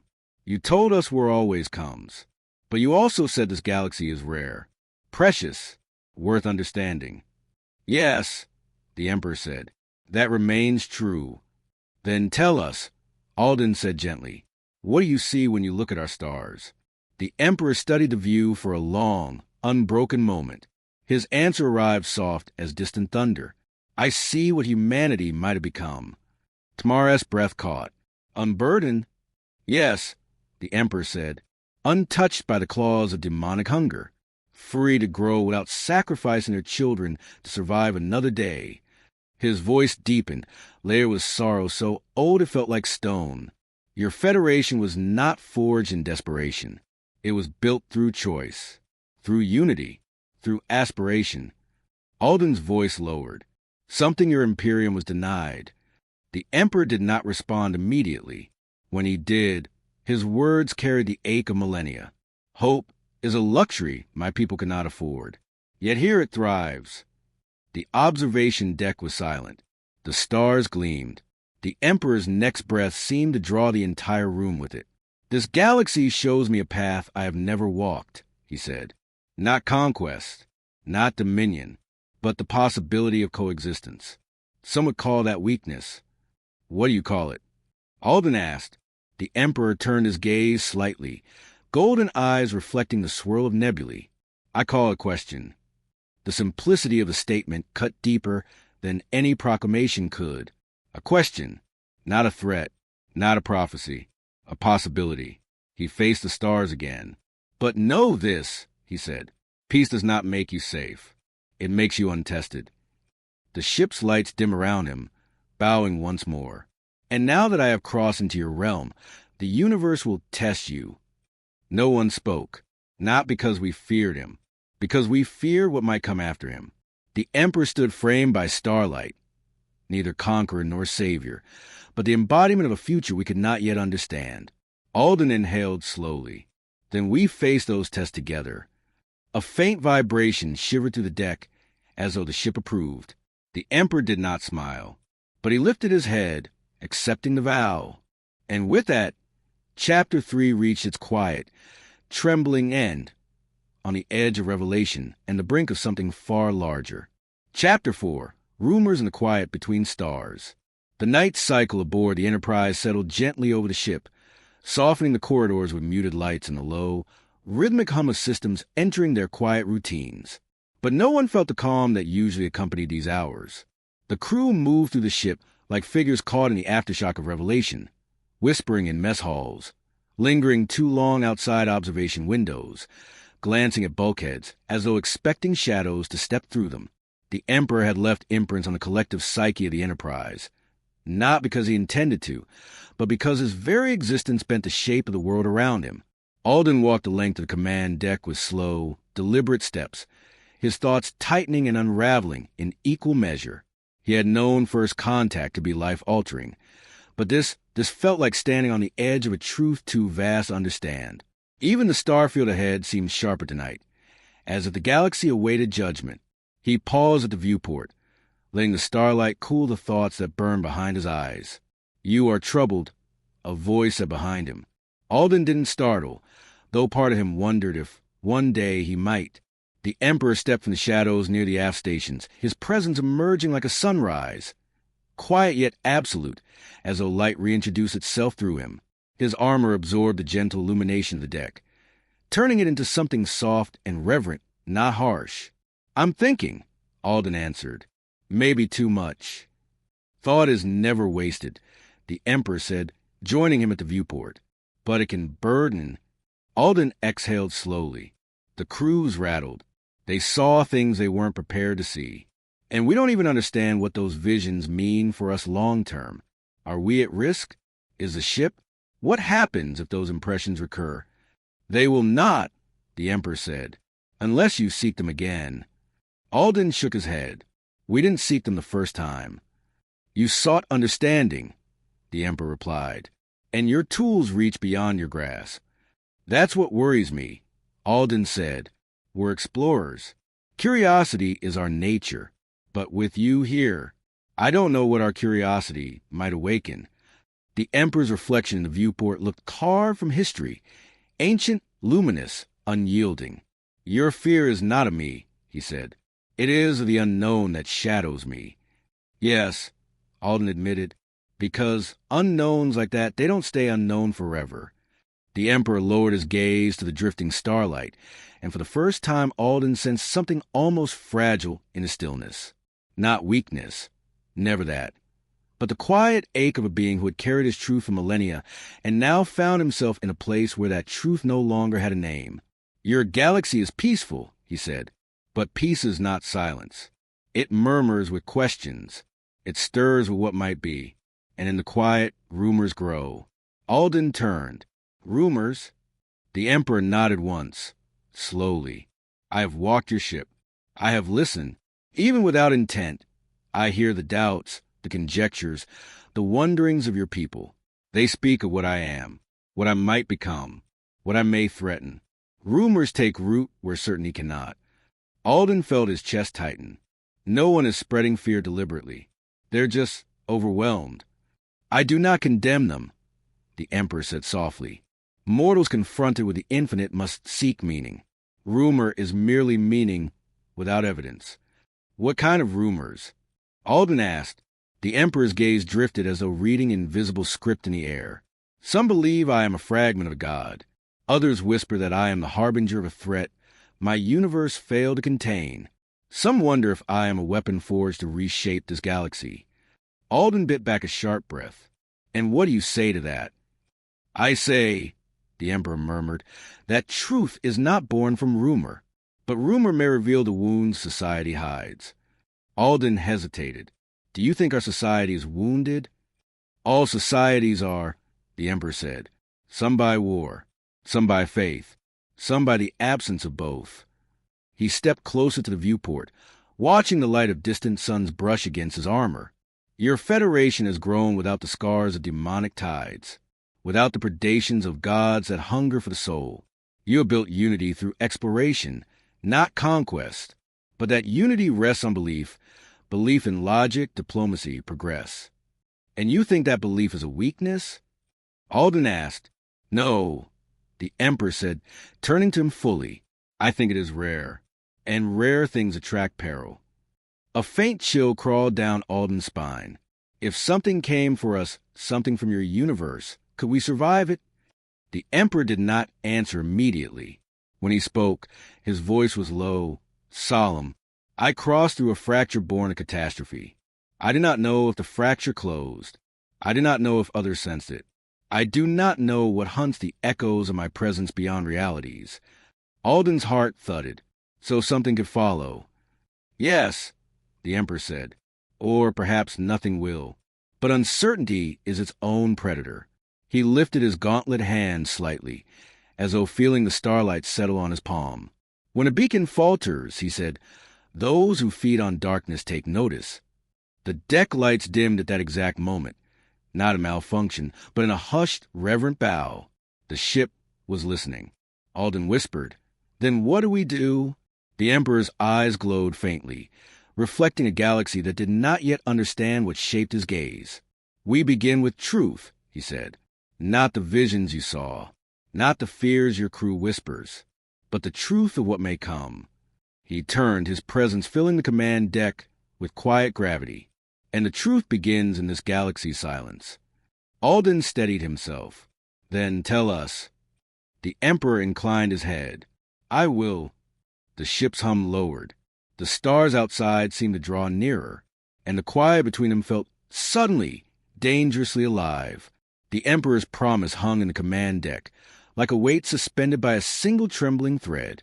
Alden felt the shift instantly, the way the ship seemed to tighten its posture, as though bracing for words that could alter the shape of the very void they sailed through. The stars beyond the viewport stood cold and bright, silent witnesses to a conversation that felt too large for any one galaxy. Alden drew a slow breath. Then tell me, Your Majesty, what truth does our silence hide? The Emperor did not answer immediately. He stepped toward the viewport until his reflection merged with starlight, his silhouette carved into the glimmering void. His posture held the stillness of a statue built for memory, not worship. Yet there was a tension in him, subtle but unmistakable, a certain way his fingers curled slightly, as though he held an unseen thread of thought. When I first arrived, he said softly, I felt the absence before I felt the presence. Alden frowned. Absence of what? Of hunger. The word echoed strangely in the quiet room. Kesrin, who had just stepped onto the deck to quietly check on Alden, stiffened at the term. Hunger, like your warp entities? The Emperor's head inclined. In my universe, the predators of the immaterial sense emotion, as one might taste a storm on the wind. Where there is fear, they gather. Where there is faith, they feed. Where there is hope, they poison. They are always listening. A shiver crept through the deck. But this galaxy, he continued, has no such appetite. No lurking mouse behind the veil. No nightmares waiting to claw their way into waking thought. Alden exhaled in relief, briefly. So we're safe. You are untouched, the Emperor corrected. Safety is something else. The relief dissolved like vapor. Alden's voice lowered. Untouched implies vulnerability. The Emperor turned to him, golden eyes smoldering with a vast and weary wisdom. Untouched implies potential.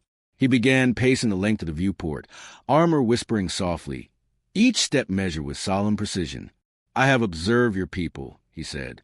Their unity, their optimism, their willingness to reach beyond what they know in search of understanding. He paused. But optimism is not defense. Curiosity is not vigilance. And unity, while noble, is fragile when untested. Kesrin stepped closer. We've faced threats before. Borg incursions, Dominion conflicts, temporal anomalies, existential crises. Yes, the Emperor said. Battles, challenges, victories, but not predation, not the kind that tears at the immaterial soul. Alden swallowed. And something like that might be following you. I do not know, the Emperor said. The fracture was unstable. It may have opened only for a moment. It may have closed forever. Or it may linger, faint and unseen. He turned back to the stars. What concerns me, he said, is not the possibility of pursuit. It is the possibility of invitation. Alden's heart tightened. Invitation? From what? From us. From your silence, the Emperor murmured. from the peaceful hum of your void, from the absence of predatory resonance. Tamar entered the deck quietly, datapad held firmly in her hand. "Captain," she said, "the long-range subspace sensors have detected a fluctuation in Sector 19 Gamma. It appears to be an energy signature of unknown origin." Alden's voice sharpened. "Is it tied to fracture?" "We cannot confirm," Tamar replied, "but its waveform is irregular." The Emperor did not turn. "You have never known what it means to draw the gaze of nightmares. Yet my arrival may have whispered a truth across realities, that here lies a realm unscarred." He faced them fully, expression solemn. "An unscarred world's called things that crave dominion." Kesrin's breath stuttered. "So the rumor isn't about you bringing danger. It's about danger noticing us because of you." "Perhaps," he said, "or perhaps your galaxy has simply reached its next turning." Alden steadied his voice. "And are we ready for that turning?" The Emperor studied him with the quiet intensity of a judge weighing the soul of a civilization. "Readiness," he said, "is not a state. It is a choice." He stepped closer, his presence reducing the room to breath and heartbeat and starlight.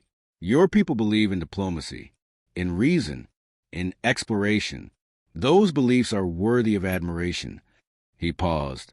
"But if the fracture remains, they may soon require something more." Alden whispered, "Such as?"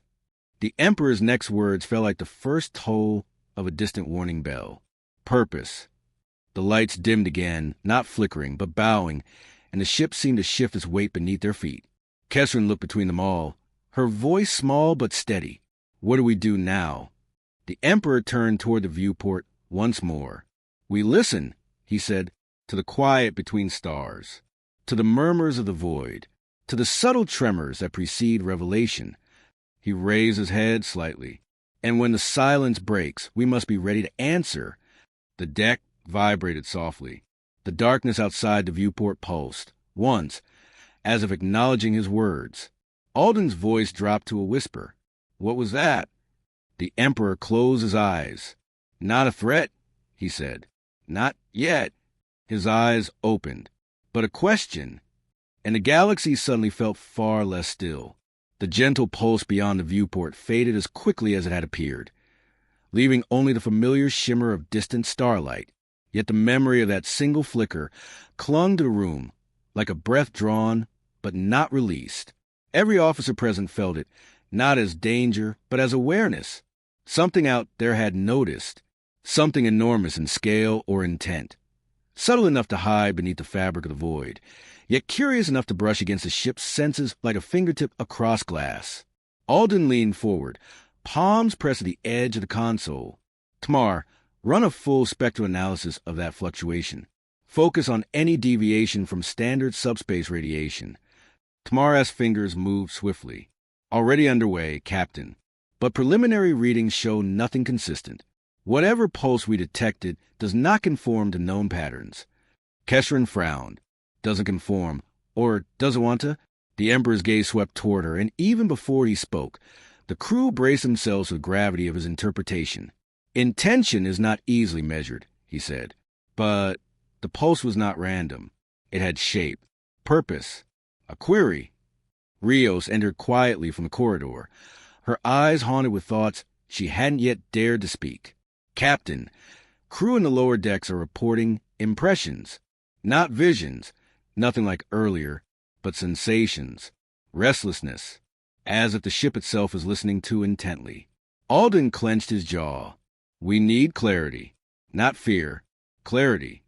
But clarity was rapidly becoming the rarest element aboard the Enterprise. The Emperor stepped closer to the viewport, his presence magnifying the tension in the room, and yet soothing it simultaneously, a paradox we still cannot fully understand. The stars reflected across his armor like faint memories, their light strangely muted against the gold.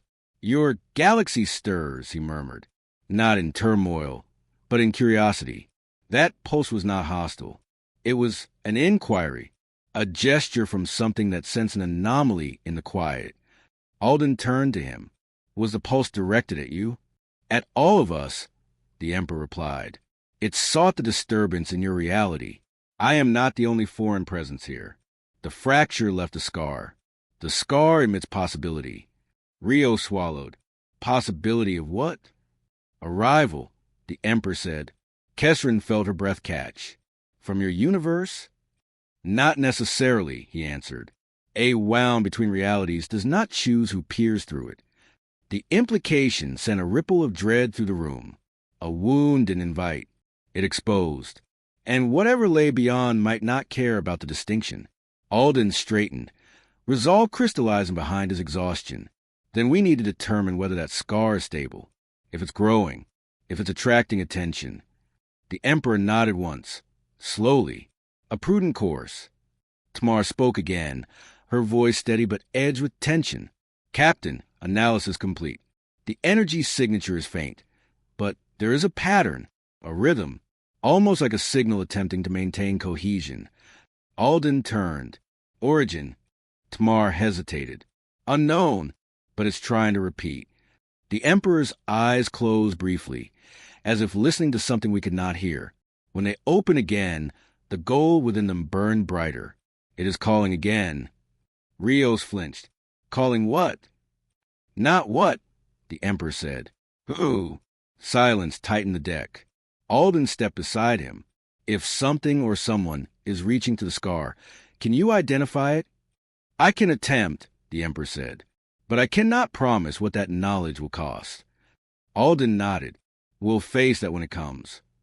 The Emperor looked at him with a gaze that held centuries of leadership, sacrifice, and impossible decisions. You speak with the certainty of one who has not yet lost everything. And you speak, Alden said, with the certainty of one who has survived too much. A strange mutual understanding passed between them. Two leaders shaped by different universes, one by exploration, the other by endless war. The pulse flickered again, barely a whisper of motion, yet nearly every officer felt it, like a breath drawn somewhere in the void. Tamara's console chimed sharply. Captain, this time we have partial harmonics. Alden leaned in. Meaning? There is structure, she said. Something in that pulse is shaped intentionally. Not noise, not natural energy. A message. Kesrin whispered. Can you decode it? Tamar shook her head. Not yet, but it's repeating with increasing coherence. Alden's throat tightened. Your Majesty, can you sense anything more? The Emperor stepped closer to the viewport, his expression carved from stillness. Then he spoke a truth that chilled the room. It searches for origin. It seeks the one who crossed. It senses the wound and the one who walked through it. Rios gasped. It's looking for you. No, the Emperor said. He turned toward them with eyes like molten dawn. It is looking for the way I came. Alden's breath faltered. Why? That, the Emperor replied, is the question. The pulse trembled once more, stronger this time. The stars outside flickered, and the silence between them felt like the breath before a name is spoken. The pulse's third tremor faded into the darkness, leaving behind a silence so taut it felt ready to snap at a whisper. The crew stood frozen, caught between awe and dread, minds racing to fill the void of explanation that lingered like an unanswered transmission. The console lights steadied, but their glow felt dimmer, as though the ship itself braced for something it could neither name nor resist. The Emperor watched the stars as though reading them, his gaze steady, ancient, unblinking. He was still as a monument, yet the air around him carried a subtle tension, like a bow drawn back, waiting. Alden took a step toward him. If this pulse is searching for the path you crossed, could it recreate it? It might attempt, the Emperor said, but the fracture was not a doorway. It was an accident of collapse and desperation. A wounded star, a faltering beacon, a death cry echoing across realities. What I crossed was not meant to be crossed. Kesrin swallowed. But if something's trying to trace your path, then it must know there's a path. Yes, the Emperor said, and that knowledge alone is perilous. Rios rubbed her temples. Captain, if something else comes through, we won't know its intentions, or its nature, or whether it reshapes reality the way he does. The Emperor turned his head slightly, gold eyes narrowing. Do not assume others would reshape your world as I do. My resonance is tied to sacrifice and purpose. I do not bring corruption. I carry its memory. Alden felt a chill. But something else? Could bring intent, the Emperor said. Or hunger. Or void. The deck plates hummed beneath their feet, softly, uncertainly, like a creature sensing a distant predator. Tamar stepped forward. Captain, the harmonics are continuing to refine. I believe the message is becoming clearer. Alden nodded. On speakers. Tamar hesitated. It might not be safe. Alden met her eyes. Play it. A soft hum filled the command deck. At first, it sounded like static, gentle, disorganized, almost soothing. But beneath it, faint, distorted, there was structure, a pattern like a pulse, a whisper, a breath. Then a new tone layered itself in, deeper, resonant, carrying suggestion of words without forming any. Kesrin stepped closer, her voice barely audible. It sounds like someone calling across a canyon, or across a universe. The Emperor closed his eyes, and the hum shifted.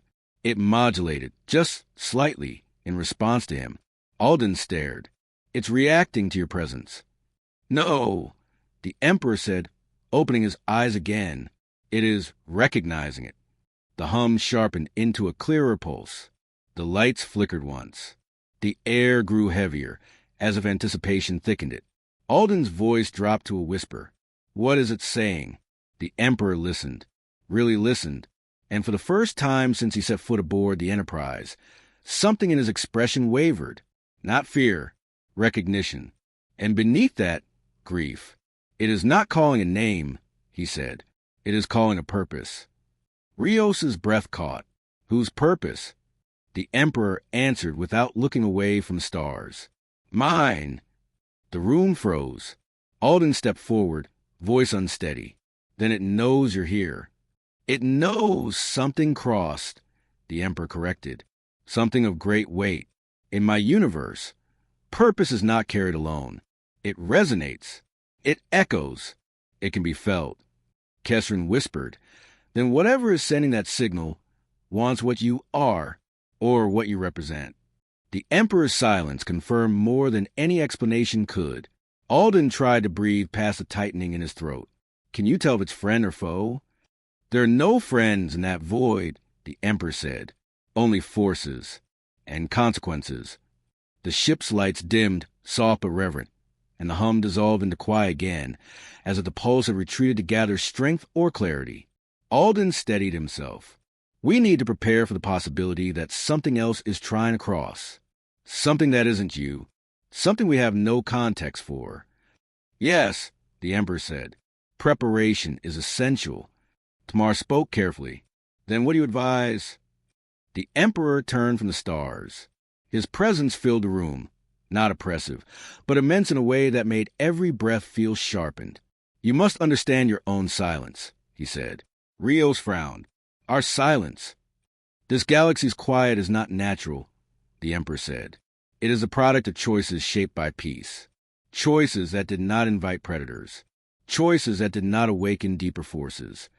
Alden felt his blood run cold. Are you saying our galaxy is defenseless? The Emperor stepped toward him, voice solemn as a warning bell.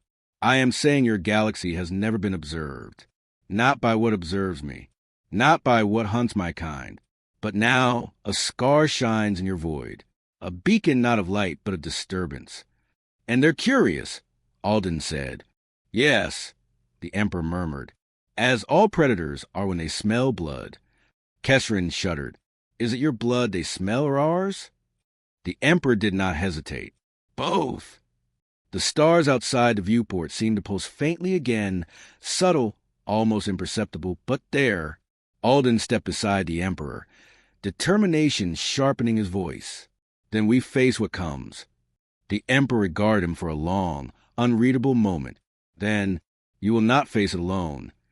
The hum of the ship deepened, as though the Enterprise itself accepted the promise, and the chapter closed on the threshold of a truth too large to ignore. Chapter 5, The Fracture's Answer. Dawn cycles aboard the Enterprise were subtle things, gradual brightenings across corridor panels, soft chimes in crew quarters, the gentle shift from quiet maintenance routines to the cadence of waking life. But this dawn felt different from the moment the ship began its slow ascent into light. The air carried a tension that murmured along the hull, like the faint tightening of muscle before a race not yet begun. Officers walked the corridors with clipped steps, their voices low, their gazes drifting often toward the nearest viewport, as though the void itself might deliver news before the sensors did. Alden found himself standing in the observation deck again, a cup of untouched tea cooling in his hands. The stars outside felt sharper than they should, their cold shimmer barely disguising the sense that something unseen moved between them. He had spent much of the night reviewing sensor logs, replaying the pulse's tremors, analyzing every unassigned resonance. Nothing eased the weight pressing behind his ribs. The door whispered open behind him. "You did not sleep," the Emperor said. Alden didn't turn. "I tried." "Trying," the Emperor said, "is a task your thoughts rarely allow." Alden let out a breath that felt heavier than fatigue alone. "You felt it, didn't you? That last pulse. Stronger than before." The Emperor stepped beside him, the early cycle light catching along the intricate engravings of his armor. Yes, it was not merely a signal. It was resonance. The scar between realities trembled in response. Alden finally met his gaze. "How long before it becomes more than a tremble?" "That depends," the Emperor said, "on what seeks entry." Alden swallowed. "And you still cannot identify it." The Emperor looked toward the starfield, his expression unreadable. "I can sense only intention, and that intention is neither timid nor blind." Alden set the cup aside, his hands beginning to tremble with a mix of adrenaline and dread. "Your Majesty, if this entity or force, or whatever it is from your universe." The Emperor lifted a hand gently, stilling the thought before it completed.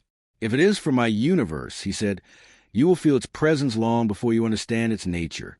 The warp leaves a taste in the air, a shifting pressure in the mind, a shadow that drifts across thought." Alden took a slow breath. "And if it's not from your universe?" "Then its nature is unknown," the Emperor replied, "which may be far more dangerous." The deck hummed under their feet, not malfunctioning but preparing. Systems aligning, sensors tightening their sweep. The ship was adapting to the tension of its crew, responding like a living being under stress. Rios arrived on the deck, her uniform slightly disheveled, eyes sharp with the intensity of someone who had sprinted from a sleepless night. "Captain," she said, "you need to see this." She handed Alden a data slate. The lines of information flickered, dense yet unmistakable. Alden felt his pulse slow. "This can't be right, these readings. They're accurate," Rio said. "We checked them across 3 sensor arrays." The Emperor stepped closer. "What have you detected?" Rio swallowed. "Weak fluctuations surrounding the scar. Not energy spikes. Not distortions. More like pressure changes." Alden stared at the data. "In subspace?" "In all layers of space," Rio said. Simultaneously, the Emperor's gaze sharpened. "That is not the behavior of natural forces." "Exactly," Rios murmured. "It feels like something is pushing, not enough to break through, but enough to feel where the walls are thin." Alden's voice grew quiet, like pressing fingers along a locked door. "Yes," Rios whispered, testing the hinges. The Emperor looked toward the stars again. "This confirms my fear." Alden steadied himself. "Tell me." "The entity, whatever stands beyond the scar, knows it cannot cross by might alone. So it tests, measures, learns." He turned to Alden, his presence filling the room like a gathering storm. "It seeks understanding." Kesrin entered the deck, breath short, face pale. "Captain," something else. "Reports are coming from crew across the ship. Not visions, not impressions, but dreams, recurring ones." Alden frowned. "Dreams." She nodded shakily. "Dreams of a light, a burning horizon, a silhouette walking through it." Alden's stomach lurched. "The Emperor?" he asked. Kesrin shook her head. "They say it isn't him. The shape is wrong. The presence feels colder." Rios rubbed her arms, suddenly chilled. "The crew is dreaming about something they've never seen." Alden looked at the Emperor. His expression was carved from ancient stone. I know this pattern, the Emperor said. The earliest echo of a mind reaching for another. Not communication. Not contact. He exhaled slowly, the air around him tightening with his voice. Recognition. Alden stepped closer. You mean the entity is becoming aware of us individually? Yes, the Emperor said. Awareness is spreading, first through the scar, now through the dreaming mind. Kesrin whispered, but that implies intent. It does, the Emperor said. Alden felt the weight of the moment settle on him, like the gravity of a collapsing star. So the quiet between stars, he said softly, is no longer quiet. No, the Emperor said. It is listening. He paused, the ship's lights dimming as though bowing to his words. And soon, he continued, it will answer. The void outside flickered, once faintly. Alden's breath froze, and the fracture's unseen pulse seemed to thrum like a heartbeat. The flicker outside the viewport passed as swiftly as a blink, yet the echo of it seemed to ripple through the hull, through the air, through the nerves of everyone present. Alden felt the vibration hum against his bones, subtle as a whispered warning. The Emperor did not move, but the chamber itself responded to him. Lights softening, panels dimming, as though the ship bowed instinctively to brace for whatever revelation hovered at the edge of perception. Rios was the first to speak, her voice trembling despite her effort to steady it. Captain, is it the same energy as a pulse? Tamar checked her console with swift, precise motions. Not identical. This fluctuation held a sharper rise, more deliberate, almost as if... She stopped, struggling to translate raw science into something the mind could accept, as if it wanted to be seen. Alden's chest tightened, or as if it wanted us to know it's still there. The Emperor lifted his chin slightly. It is no longer merely observing. The fracture has become a point of convergence. Curiosity draws closer. Awareness strengthens. Kesrin stepped toward the viewport, her voice small but steady. If this entity is touching our dreams, influencing the crew, how long before it tries something more direct? The dreaming mind is the first threshold, the Emperor said, but it is also the weakest. Intervention, there is tentative. A test, it will seek deeper thresholds soon. Rios swallowed hard. Thresholds like what? Thought, the Emperor said. The word struck the room like a quiet blow. Alden shook his head. Thought? You mean telepathic communication? No, the Emperor said. Not communication. Familiarity. It will attempt to align its nature with your reality. To understand how you perceive, how you reason, how you believe. If it can mirror your thought, it can breach your world more cleanly. Kesrin pale. That sounds like infiltration. It is not infiltration, the Emperor said. It is adaptation, which is worse. Rios whispered. The Emperor didn't answer. Alden stepped closer to him. Your Majesty, can you block it? Can you shield the crew from whatever is trying to probe their dreams? The Emperor's gaze softened, though sorrow threaded quietly through it. I can shield minds from the entities of my own universe. But this is something else. It does not claw. It does not whisper. It does not feed. It studies. He glanced toward the stars. The disciplined mind can guard itself from manipulation, but curiosity leaves cracks. Alden closed his eyes briefly. The Federation's greatest strength, its hunger for knowledge, its openness, had become a vulnerability. Tamara's console chimed sharply. Captain, another fluctuation. Same signature. Stronger. Alden gripped the edge of the nearest console. Display trajectory. The viewport shimmered as a subtle overlay appeared. Transparent enough to preserve the starlight, yet sharp enough to reveal the truth. A point of distortion. Faint. Flickering. But moving. Slowly. Deliberately. Toward the Enterprise. Kesrin gasped. It's drifting. No, Tamar corrected softly. It is following. Alden's breath froze mid-inhale. The Emperor's voice lowered into something grave, ancient, and unyielding.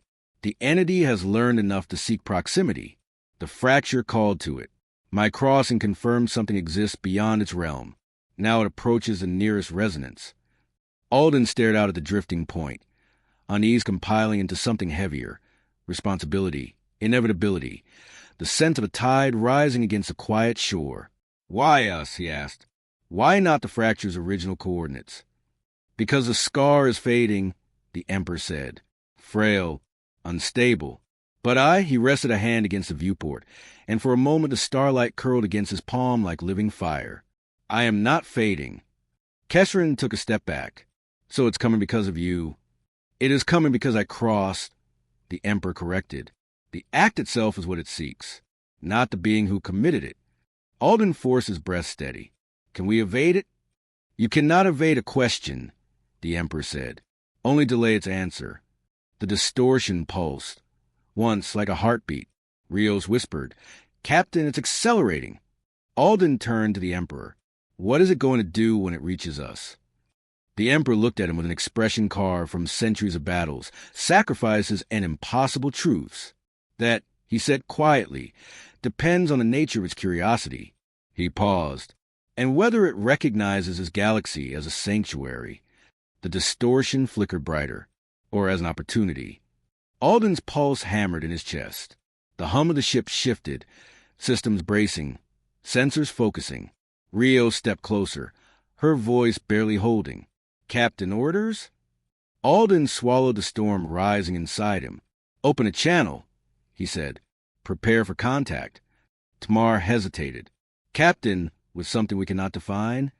Alden turned toward the viewport. The distortion drawing closer, like a distant star falling out of place. With something, he said slowly, that is looking for us. The Emperor closed his eyes. Then the fracture, he murmured, is about to speak. The order to open a channel echoed across the command deck, and for a moment the air itself seemed to hesitate.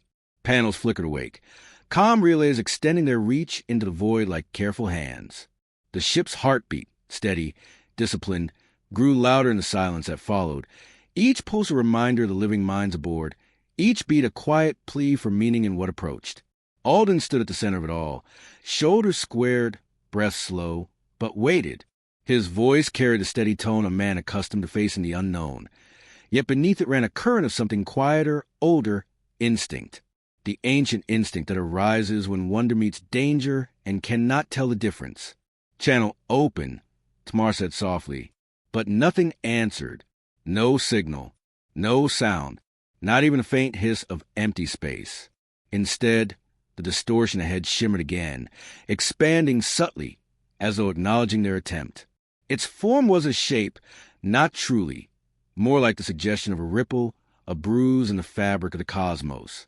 It moved the way a thought does, without path, without propulsion, but with intent. Kesrin clasped her hands tightly at her side, resisting the urge to step back even as her pulse quickened. Captain, we may be dealing with something that doesn't communicate the way we understand. Perhaps the channel is irrelevant to it. Perhaps, Alden said, but we need to show we're not hiding. Rio scanned her console again, eyes narrowing. It's shifting frequencies. Not subspace. Something else. Like it's sampling the spectrum at random. Not random, the Emperor murmured. Alden turned. You sense something. The Emperor's eyes glowed faintly, not brighter, but deeper, gold layered upon gold, as though he watched not the distortion, but everything behind it. It is searching for resonance. Every reality holds a different cadence. Every universe has its own pulse. It is listening for the one I carried through the fracture. Rios whispered. Then it really is following your path. Not my identity, the Emperor corrected. My impact, the essence of a crossing that should not have been possible. A hum drifted through the deck. Not mechanical, not electrical, softer, more primal. A vibration that brushed the edges of thought, like a dream half remembered. Tamar stiffened. Captain, the crew, I'm receiving neurological fluctuation reports again. Very faint, very mild, but spreading. Alden steadied himself. Dreams? No, she said. This is different. These are micro-responses, subconscious reflexes, as if the crew senses something approaching before the sensors confirm it. Kesrin blinked rapidly. Like instinct, like recognition, Tamar said, The Emperor's hand curled loosely at his side, gauntlet plates whispering against each other. It is testing the boundary between perception and reality, attempting to understand how your minds interpret the unknown. Alden felt the weight of that settle on him like a hand placed gently, almost apologetically, on his shoulder. So it's learning us. Yes, the Emperor said, and in doing so it reveals itself. A shimmer passed through the distortion, and this time it held shape, vague, shifting, the outline of something almost humanoid before dissolving again. Not real, not yet, but an effort, a rehearsal, an echo of form borrowed from observation. Kesrin's breath caught. Captain, did you see that? Alden nodded once. I saw it. Rio stepped closer to her console, voice tight. It's mimicking, perhaps interpreting, trying to adopt a shape we can comprehend, or trying to understand the shape of those who crossed. Alden murmured. The Emperor's gaze did not waver from the distortion. It does not mimic without purpose. This is not mockery. It is analysis. And if it chooses a shape, Tamar asked, then it will be more confident in approaching, the Emperor said, and more dangerous. Alden approached the viewport, stopping just short of the Emperor's side. Can you sense its intent now? Has it changed? The Emperor breathed slowly, as though filtering the cosmos through the chambers of his mind. No, its intent remains inquiry. Alden let out a shaky, relieved breath, but, the Emperor added, his tone sharpening, inquiry can become hunger if what it discovers does not satisfy it. Alden's relief vanished. Another ripple surged through the distortion. Stronger, closer. The crew instinctively leaned back. Panels flickered. The lights dimmed by a fraction, not in malfunction but in submission, as though the ship itself were bowing to something it could not name. Rios whispered, Captain, something's happening. The distortion stretched, elongated, its edges trembling like a membrane pushed from the other side. Kesrin's hand rose to her mouth. It's trying to form something. A boundary. A doorway? No, the Emperor said softly. He stepped forward once, a movement so controlled it felt ceremonial. It is trying to understand what a doorway is. Alden felt a cold shiver crawl along his spine. Can it succeed? The Emperor looked into the trembling distortion, his expression unreadable. That depends, he said, on whether it decides his reality is worth entering. A pulse thudded through the ship, soft but unmistakable. The distortion brightened. And for the first time a whisper, not sound, not words, but pressure, brushed across Alden's mind like the faintest trace of a thought not his own. Rios gasped. Kesrin staggered. Tamar clutched her console as her pupils dilated. Alden steadied himself, heart-hammering. Your Majesty, what was that? The Emperor answered without turning his head. The first attempt, he said, to speak. The distortion pulsed again, brighter, closer, hungering for context, reaching for definition, and the fracture, somewhere unseen behind it all, trembled in reply. The whispered pressure that swept through the crew did not vanish. It lingered like the fading warmth of a hand withdrawn from one's shoulder. It wasn't invasive, not forceful, more like a question asked without language, a presence waiting for something it didn't yet understand how to name. The distortion ahead shimmered again, stabilizing for the briefest moment into a contour, vague, human-shaped, then dissolving into fluid starlight before the eye could focus. A suggestion of form, a possibility given fleeting outline. Alden's pulse hammered at his ears. He had been trained for impossible encounters, but nothing in Federation doctrine, nothing in recorded history, had prepared him for this. A consciousness without a body, a visitor without intention, a question without a voice. Rio swallowed hard. Captain, it touched our minds. But it didn't push.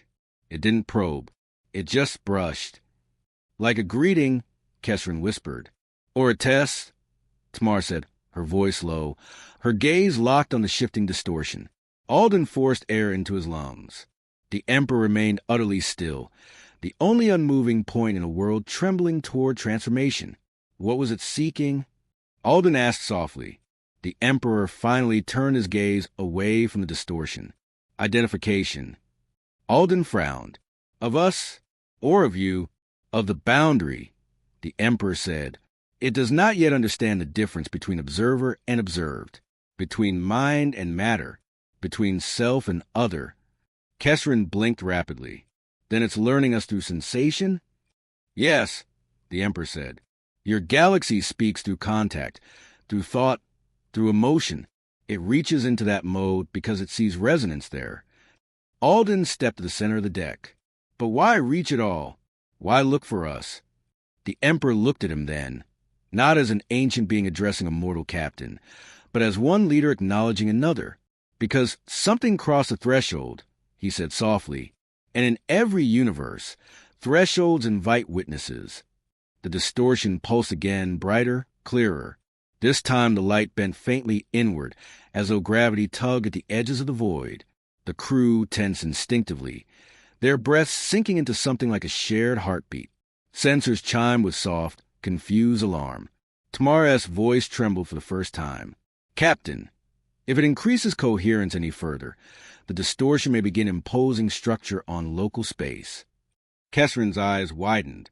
You mean manifest? Yes, Tamar whispered. Or attempt to. Alden's throat went dry. Your Majesty, what happens if it succeeds? The Emperor stepped forward, his presence settling over the room like a mantle of dawn. What emerges, he said, will not be the entity itself. It will be an echo, a projection shaped by what believes a threshold should yield. If its understanding is flawed, he paused, letting the gravity of the thought settle. Then its form may be unstable. Rio stared at the distortion. Unstable how? The Emperor did not answer. He didn't need to. The distortion abruptly contracted, snapping inward as though recoiling from its own attempt at form, and the resulting ripple washed over the deck, rattling lights, consoles, and nerves alike. The hum of the ship faltered, then recovered with a low, shuddering groan. Alden braced himself on the console. Report. Tamar scanned rapidly. It's withdrawing, not vanishing, just shrinking, containing itself. Rios exhaled shakily. Maybe the attempt overwhelmed it. Maybe it needs more understanding. Or maybe it realized it was not alone, the Emperor said. Alden looked at him sharply. You mean it sensed us resisting? No, the Emperor said. It sensed me. Silence thickened around the statement. Kesrin whispered. Do you think it recognizes your power?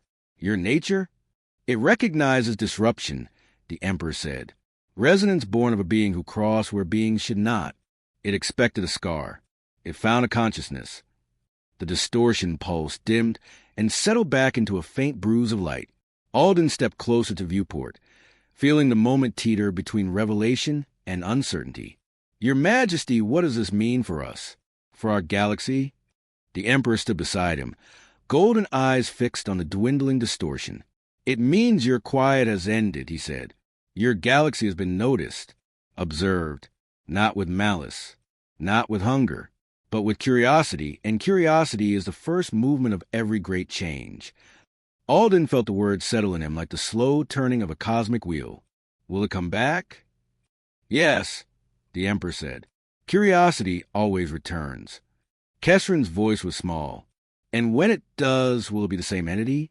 No, the Emperor murmured. Nothing that learns remains the same.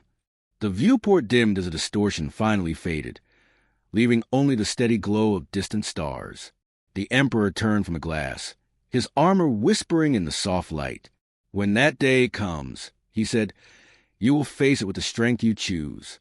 Not as prey, not as children of peace, but as a civilization willing to understand what watches from beyond. Alden nodded slowly.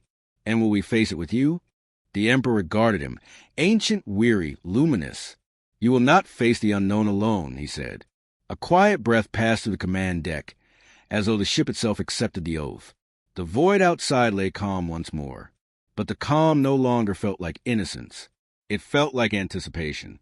Alden looked upon the stars one last time before speaking, his voice steady. Then we prepare. The Emperor inclined his head. For whatever answers the fracture sends next.